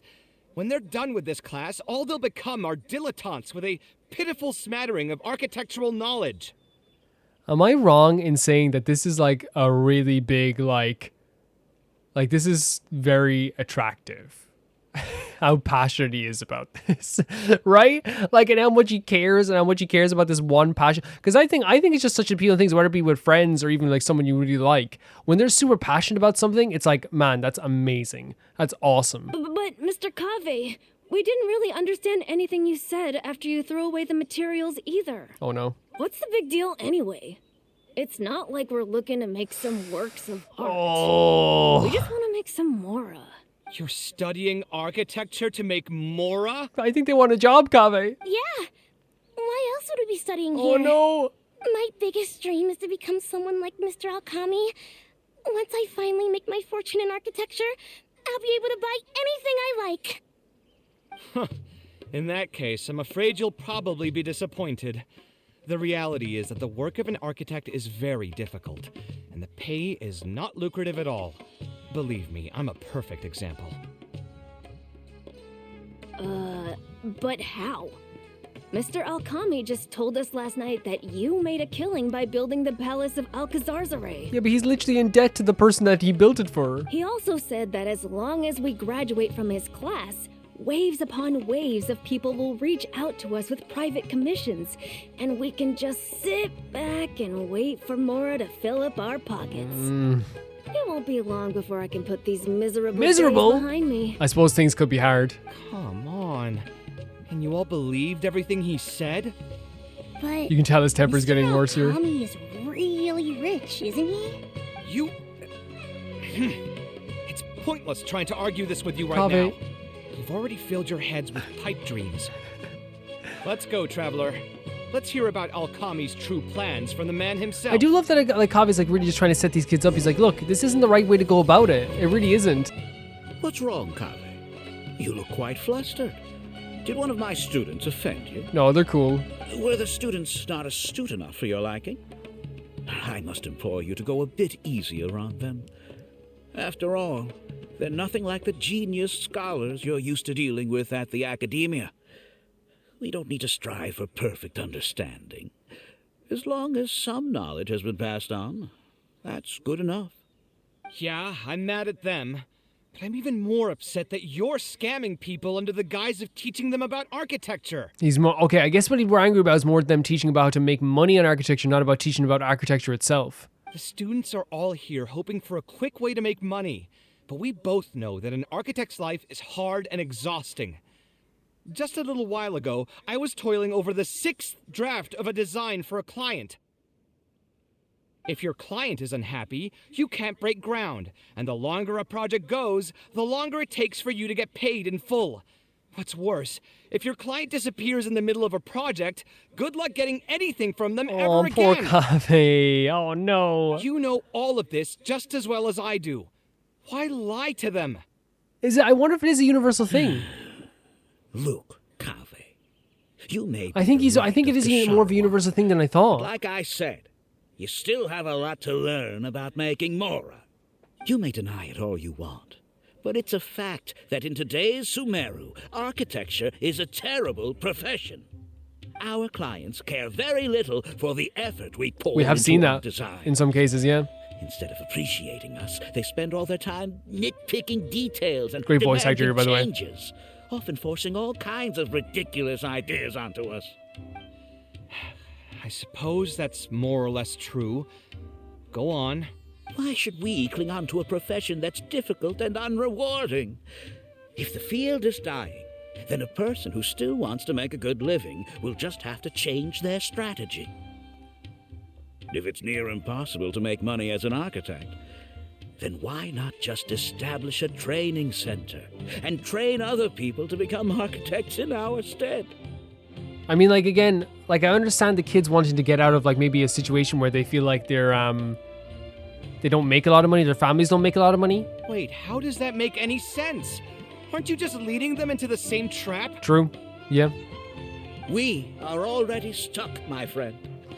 The more people we can lead into this pit and stack as padding Yeah, no, this beneath isn't our good. feet, This definitely isn't the more good. comfortable our lives will be. No, because I kind of perceived it as like, oh, he's just trying to like make sure they can make the most money. But then I guess like if he knows the job is horrible, leading them into the job is not a good thing. You made money from your students, so he doesn't want to. He's not an architect anymore. That's right. Making money as an architect is a slow and agonizing process. In comparison, earning tuition from a training center is far easier. None of the students will ever know, however. In their eyes, all of my income was That's earned horrible. during Yeah, my no, that's years horrible. as an architect. Because I thought, It's easy for them to fall for my promise. After all, everyone wants to live Horrible. the dream of being the person who can 'Cause spend millions without batting I an genuinely eye. thought that they liked how rich he was from just him being a teacher. I didn't know they didn't know it wasn't from being a teacher. The more students I get, the more money I earn. And the more real that dream becomes. And then what? Once they graduate, they'll still find out the truth about architecture and struggle to stay afloat amid all the problems we already talked about. When that happens, your facade will pop like a soap bubble. No one will believe you anymore. Great saying, by the way. Yeah, it's really horrible. Like, again, especially sending kids so young into a profession that like could actually like give them a lot of like emotional problems. Like Kave's like already down in the dumps most days about this, and it affects him quite a bit. But that's just one way to look at the problem. No two people have the same amount of talent. Even if they fail to strike gold in the future, you can't say that it's my fault and mine alone. Oh, and also, I never actually promised that they would achieve financial freedom as long as they become architects. They're All I did kids. was nudge them towards that belief. They don't know any better. Thank you, Leaf. I don't know any better. I'm not even scared Nudging if them is they like do literally come back sending them and down a stir path trouble. forever. My training center has all the required permits and certifications. Even the Dendro Archon herself couldn't find fault in any part of my Do you want us to business. call her? How can you sleep Yeah, at exactly. night knowing Exactly. that you're doing all Exactly. this? Tell me, is your heart carved out of brick and stone? I can't believe that I once saw you as a decent human being. I am beyond disappointed in you. Beyond. And the same goes to you. Oh, stop. How many years Don't you has it dare. been since you graduated from the Akademiya? If you still can't accept something like this, do you just plan on keeping that worthless naivete of yours until the end of time? Only fools will see art as revered and sacred. Stop. In the end, art is just another business. Being successful at running a He's business disgusting. is an art form in itself. Because I was seeing some of his sides in some of this, because I was like, oh yeah, the kids just want to make money. But then I was like, yeah, like you want to make architecture better and the appreciation for architecture better. You don't want to make like it just more soul crushing. I urge you to think about what I've said. Offloading your pain onto others is the only No. way a person can No. live Don't you dare. comfortably Don't in even this try to world. say that. As the light of the Ksharowa, you've accumulated plenty of fame and respect. It's high time that you use those resources to improve the circumstances of your own life. But he doesn't want to do. He wants to use this resource to help other people. We've Think seen it over, this. Kaveh. I still believe our collaboration could be very fruitful. I think we should get him. Tipu style. What do you plan to do next? No, it's horrible. Again, Kaveh is not that type of person. I'm so mad. I feel a Oh, headache buddy. coming on. There's nothing more I can say to him. Of course. I'll resign from my position as instructor. Of course you give up the Mora. Of course. I'm sure you've realized that as long as I remained at this center, he would be able to use my name to advertise this place. Even if I just sit back and do nothing, others will be deceived and suffer because of me. Exactly, and you're not that type of person. He is right about one thing, though. These kinds of training centers are everywhere. And even if the Akademiya was to find out about it, it's unlikely that they would take any real action against it. The most that they could accuse him of is false advertising. And even that would be hard to prove. There's something strange about all this. Oh? Did you notice something else? Some students seem to be very well. Yeah, they said they were in horrible situations. Yeah, you've got a point. The rate he gave me was 300,000 mora per lecture. That probably came out of the students' tuition. And who knows just how much he's been charging the students for attending his classes. If you're gambling everything on making it rich as an architect, are you really going to have the mora to pay for that kind of tuition? We can try asking the Right. students. We should hurry. The students didn't believe a word I was telling them. They're still daydreaming about making millions. We're never going to get any information from them again if we let Alkami talk to them first. Let's move now before he's had the chance to react. Yeah, I want to also apologize to Kaveh because I thought that he was coming at this from his perspective, his shortcomings don't help him with getting Mora, but really it's an architectural wide thing, and I guess I just didn't understand that fully. Because we were coming at this perspective from a personal perspective, but he's talking with all architects as well. Kids, you ain't gonna make it. This is the exact kid that I think was hey, I know maybe it was the other kid was I want to get out of this horrible situation, he said. Mr. Kaveh, what are you doing back here? Class finished a while ago, but you're still here. Why haven't you gone home? I wanted to stay for a little longer. I'm still thinking about everything you taught during the class. Even though a lot of it went right over my head, I still thought the houses you drew were really pretty. Of course they were. All the examples I drew were world-famous landmarks.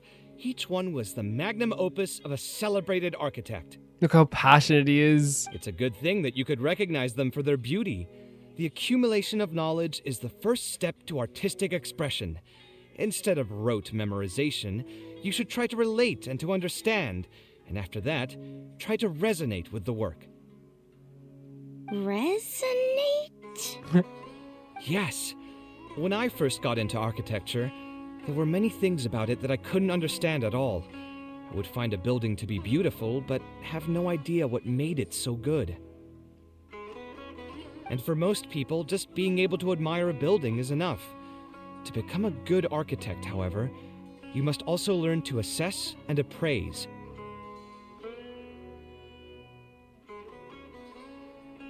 Going from admiration to assessment will take a lot of time and specialized knowledge, and I'm afraid that some superficial speed training won't be enough to take you there. Again, it's just that passion that Kaveh has for us is infectious. Just as I thought. Becoming an architect won't be as easy as Mr. Alkami made it out to be, right?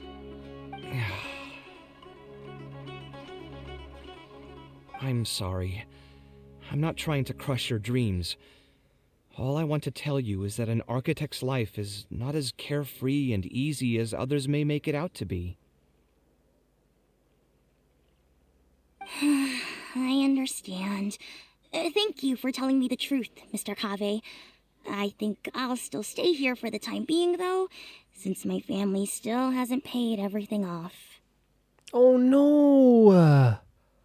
They're making it paid off in freaking... Oh my god. Sorry, I can't say anything more.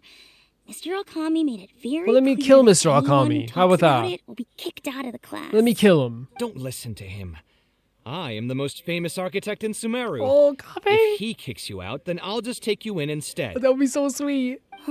Really? Why would I pull your leg? I can see you have some talent. So as long as you get your fundamentals down, you should be able to pass the entrance exam. Oh my god. Continue your studies at the Akademiya. He's gonna go home to Al-Hayth and be like, I adopted a kid. Then please keep this a secret for me, Mr. Kaveh.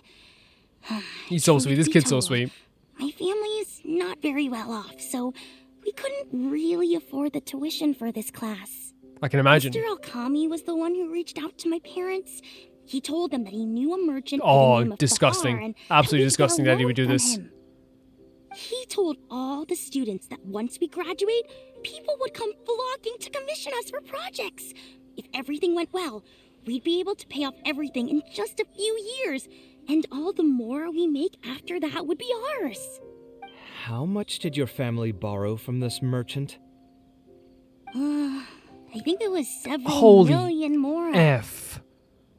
Oh my god. And what was the interest rate? Oh, stop. I'm not really sure. My parents were the ones who signed the contract. All I know This is guy that needs the to be stack of gone. papers was as thick as a slab This guy needs of to be rock. gone. That's disgusting. Something doesn't feel right. It's not about enough. Something doesn't feel right. It isn't right. Yeah, I have a bad feeling too. Something about the whole thing feels dastardly familiar. We need to find that merchant to confirm. But if we were to confront him right now, there's no way he'd admit to anything. We can pretend to be potential customers. Good idea. Hey, tell Click me, of the fingers. do you know where we'd be able to find this merchant? We last saw him on the north shore of Port Ormos. Who knows if he's still in that area, though. Well, it'd still be worth taking a look. Architecture... No. The arts shouldn't be used Heck as yeah. bait for a scam. Heck yeah. We need to do something before the students' lives are ruined even further. No, honestly, like, that's disgusting. It's not about not feeling right. It's literally about it just being, like, an unbelievably disgusting thing to do. To, like, under false pretenses as well, by the way, to tell people to get a loan. Like, because it's going to cripple them. It's going to cripple them for something that, like, will not make them any money in the end. They will not get anywhere. And I was totally wrong about it. I thought that, like, oh, maybe, like, it's just Kaveh who has that issue because of the stuff he has, you know, but, like, it's literally, like, if you're not passionate about it, you're not going to make anything, you're not going to, you know, it's no point going into it. It's disgusting what he did. It's absolutely disgusting. A disgusting person, for sure.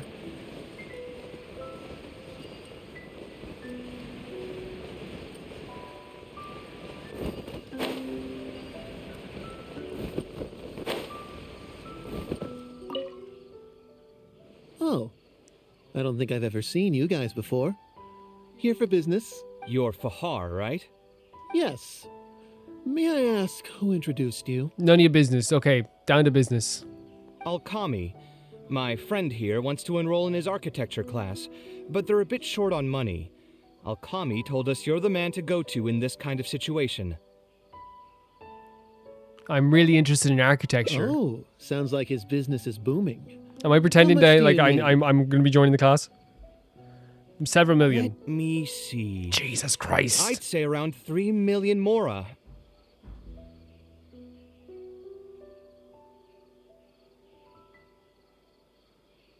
Oof. You call that a bit short on money? Anyway, since you're here because of Alkami, I can work things out for you. Make sure you sign the contract, though. Lots of people are borrowing money from me nowadays. What? Let us see the contract then. Here you go. Don't worry, there's nothing particularly unusual. 3 years? All you need to do is pay back the loan in full within 3 years. The kids won't get to a point where they'll be an architect by the time. That doesn't make any sense. And what if they won't be able to pay it back? What do you mean, won't be able to pay it back? Once you graduate from Alkami's place, you'll be making millions of more. It's so dumb. Easy. Not the story, this guy. I don't like this guy. Be a piece of cake. And even if you were to run into some difficulties and need to delay the installments, it's no big deal. We're all reasonable people here. Yeah, I bet. If you can't pay quickly, you can just pay it back over a longer period. All that would change is your interest rates would get Disgusting. a little You're a higher. disgusting person. It's hard work running a business. If we're taking risks to supply you with mora, it's only fair that you take on a bit of the financial risk as well. Anyway, there's no point in tying yourself in knots over the contract. With the way you're reading every single line, it's like you're worried you're about to get scammed out of your whole life savings. Why would I lie to you? Tons of students at Alkami's place have signed the contract. Yeah. Aren't they all doing pretty well for themselves? You are dirt. You are dirt. I just did some calculations in my head. When you say the interest will get a little higher, do you mean it'll get higher than 30%? I nearly passed out. Why would you do that? Of course, the contract did a great job of trying to obfuscate that fact. It only listed the amount that you'll have to repay every day, which gives the false impression that the amount hasn't actually increased by all that much. If you actually do the math, however, it's clear that the amount you need to pay on interest alone will amount to hundreds of thousands of mora per year. Most people can't even make that much mora in a year. Your greed really knows no bounds. I can't. 30% Even is. my creditor doesn't dare to raise rates that high. Once a family signed on to a scheme like this, Even there's no Dory getting doesn't out. do that. What are you trying to say, huh? We mean to put you in jail for your crimes. The Master will be happy to answer that question. Sino. I figured something was off when two well-dressed people came looking for a loan. Think you got the better Let's of go me? talk to Sino then. Talk to Sino really Too quickly. many people are sticking their noses where they don't belong these days. Luckily for me, though, this is a pretty secluded spot. We should talk to Sino. Hey, come out and teach these guys a lesson. Right? Eremites. I've already fought off more than my fair share of them when I was working in the desert. There are only a few of them, so they shouldn't pose much of a threat. Marak, you're up. Marak. I love you. Now we're naming Marak. Oz, reveal thy... Let me read you a verse. Know my sword.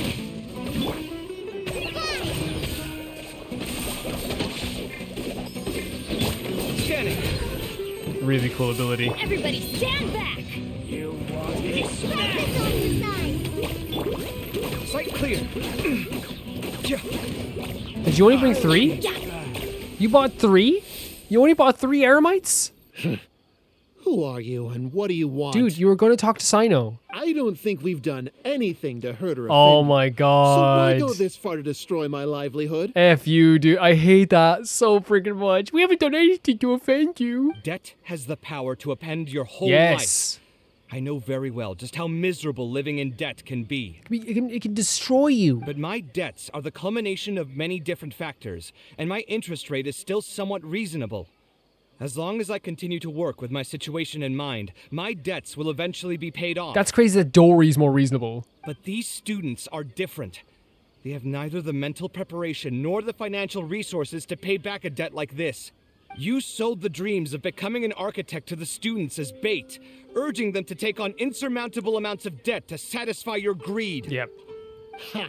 Everyone knows there's no such thing as a free lunch. It's their own fault for go falling into the Oh trap. my god. This idea of like, it's dog eat dog. They fell for it. They would not have fallen for it if there wasn't someone like you in this world. And if we're going to talk about greed, aren't those students the ones who are blinded by it?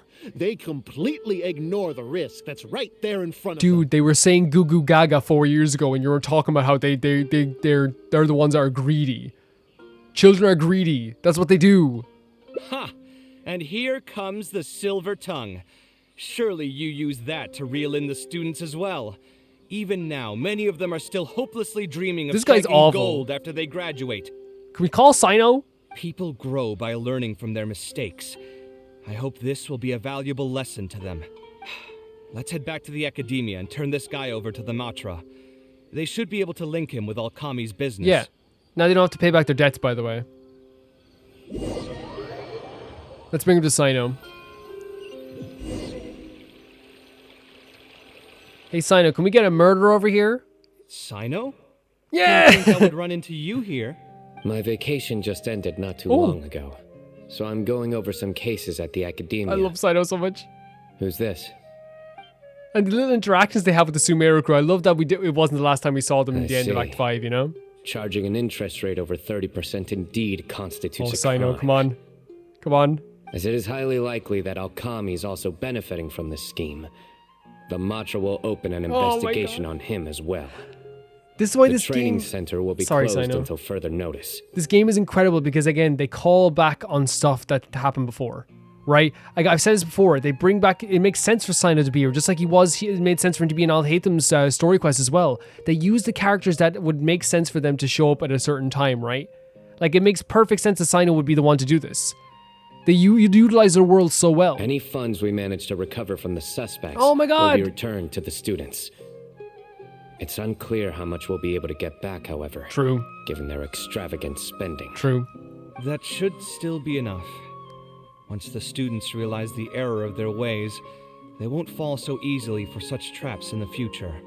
Anyway, thank you for your And they're help. just kids. I hope this won't be too much trouble for you. Again, there it is. I hope this won't be too much trouble for you. He doesn't want to bother anybody either, you know?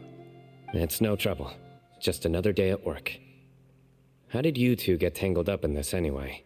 He tried to hire Kaveh. Did you accept any mora from him? Not yet. He promised to pay me 300,000 mora per lecture, but I resigned as soon as I finished the first session. I didn't take a single coin. Ah, that's good. He's like, I would have to. You would have been in prison too. What do you mean, that's good? Would you have taken me into custody as well if I had actually accepted any There's mora? that anxiety. I wouldn't have gone that far. But, had he insisted that you were also an active participant in his schemes, under our rules, we would have been required to open an investigation on you as well. He's not wrong. Either way, though, I believe you are innocent in all Yeah. of this. Had you actually been all right with making money through less than noble means, your life wouldn't be the mess it currently is. That's like a friend's way of saying this, right? That's a friend who knows you. Hey, what was that? What do you mean my life is You know a what mess? I mean? Like that. Only a friend can say that. Never mind. Your life is fine. You're just messing with me now, aren't you? Let's get back to business. If Alkami's case can be successfully resolved, you'll be eligible for a monetary reward from the Akademiya. Really? Don't forget to pick it up after the fact. The smile on Sino's face. Huh. I didn't even know there was such a thing. I never would have guessed. What I'm trying to say is that we didn't report Alkami Of course you did. We because know we you thought didn't. We could make We some know more you off of didn't. it. The reward will be given regardless of your personal motivations. It was implemented with the intent of encouraging people to supply tips to the Matra. Fine. Fine, yeah, you should take Is it. there anything else? I want to go back to the training center one more time and talk to some of the kids. That would make sense. Sure, but you should wait until tomorrow. My subordinates will shut down the center today. He's so good. And summon the students to gather information on the total amount of mora they've lost in the We scam. love you, Sino, so much. All right, then I'll stay out of their way. I can talk to the kids tomorrow. I have a few other things to take care of, so I'll be off for now. If you want to follow up on this case, just come find me again. Or ask one of the Matra. That should finally be the end of that. Oh, who would have thought it would turn out like this? All I wanted was to find a new gig and earn some more. Yeah, I mean, that's the thing. Money does, like, make you, like, do things that you probably wouldn't usually do. To think Alkami would sink this low, it still makes me really upset. Still, I think I feel a little better now than when you found me back at the tavern. Okay, how so? It's a little ironic, but you could say it's because I've realized that there are many circumstances in the world that are even worse than my own. Now that I've seen such things firsthand, I suppose I've earned a new sense of appreciation for my life. How should I put it? I'm pretty stubborn when it comes to my profession, so I often argue with my clients. 100%. The arguments are usually extremely frustrating, and every once in a while I'd wonder if I only became an architect because fate wanted me to pay for some sins I'd committed in a previous life. It's that hard? Alkami's suggestion would have allowed me to quit my life as an architect and earn money solely from my reputation. But now that I've experienced that for myself, I can confidently say that I'd never want to do it again. And that's why he thinks you're too rigid when it comes to making Mora. Every scholar has their own sense of pride and a line that they don't like to cross. Of course, when faced with the vicissitudes of life, some will surrender these things to seek a more comfortable life. I can understand that. Just speaking for myself, though, I don't think that's something I'd ever be able to do. The voice in my heart would just keep repeating one thing. The moment I turn away from my dreams would be the moment my career ends. The most poetic, beautiful man in the world. If I stopped devoting everything to my creative activities, I'd be able to lead a more comfortable life. But at the same time, my sense of intuition and understanding for the arts would also begin to degrade. At that point, any materialistic ease I may have gained in life would just become another form of torment. In comparison, my current life comes with its share of difficulties, but at least I'd never have to deal with that kind of existential reckoning. It's good to stay true to yourself. I agree. I think what you're saying is, like, yeah, you have monetary difficulties, but you don't have existential stuff. You don't have that stuff that's gonna... Because again, the mental health aspects, you're totally right, would kill you. I appreciate it.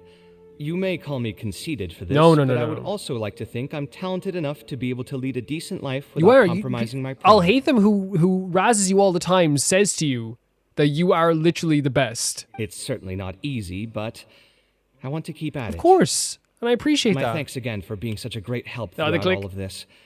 I'm planning to pay another visit to those kids tomorrow. Want to come with me? Sure, I'll come. All right. I'll see you tomorrow then. Get some good rest.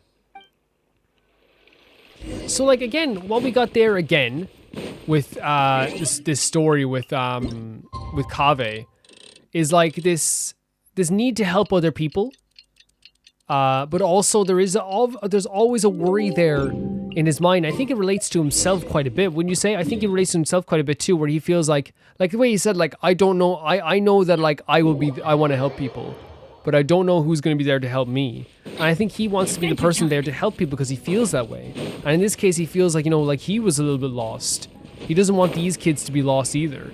I think it's also very, very noble to, like, realize, and also very, like, I think emotionally intelligent is actually the right word. I thought, like, emotionally intelligent wasn't the right word, but I think emotionally present is also the right word. To understand that, like, it is much better probably to have your, like, mental health intact rather than let it get destroyed and take the Mora. You know? I never would have guessed Mr. Alkami was a scammer. It's hard, you're a kid.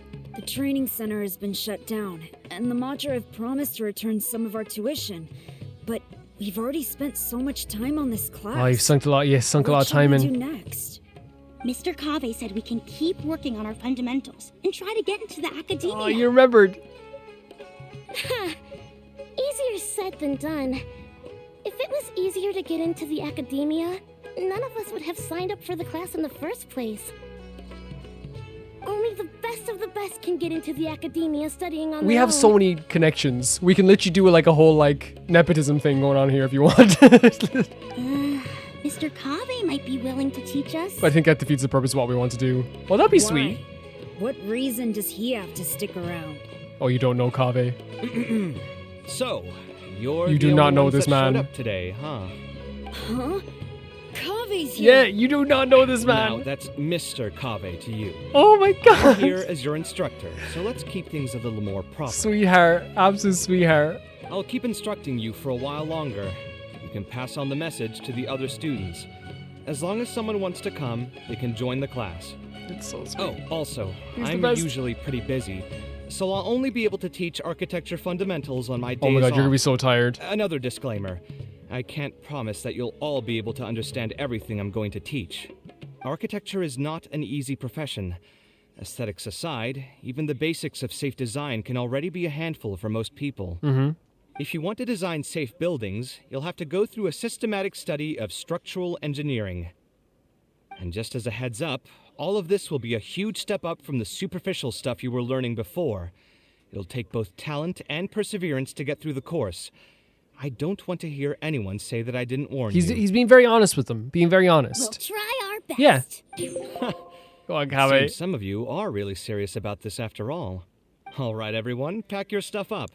No need to prepare That click is going to be in much my for today's memory forever, in class. my dreams. We're going to go on a quick field trip. Oh, Kaveh. You'll know once we get there.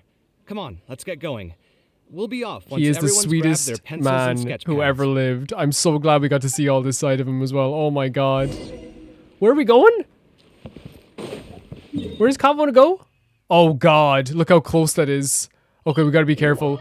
Look how incredibly close that is to the Archon quest. That is so close. Yeah, like just to talk about, because I know this is, I think it's about to end right now, but just to talk about, like, I guess my like brief feelings on this, like, as well. I do love the fact that he is a character who cares so much about other people and cares about his craft so much, but also, like, at the same time has a lot of anxiety over how people perceive him, how he's living his life.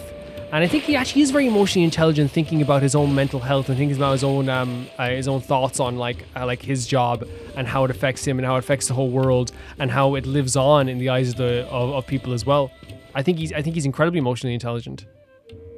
Oh, there it is. It's all scaled. It all came back around. This lighthouse has been around for a long time, and I handled its renovations when I first graduated from Can you imagine the drawing a Akademiya. picture of this as a kid, then getting to renovate it? The point of today is not so much about the lighthouse as a building, however. I just want you to take a look at it and do a bit of self-reflection. If you were tasked today with designing a building, how would you want it to look like?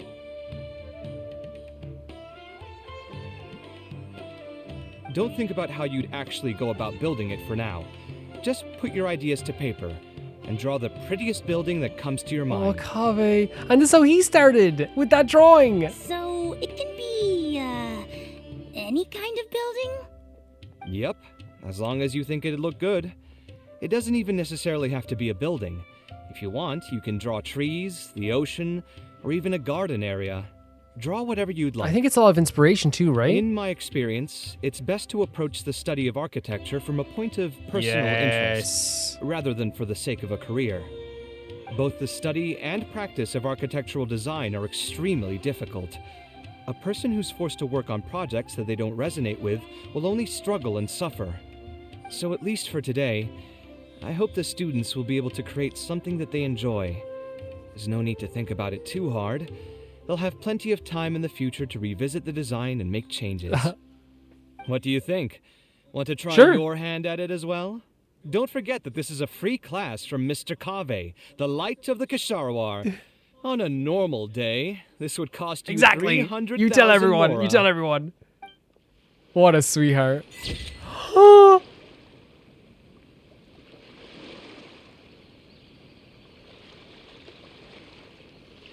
There's too many cute things happening here in this picture.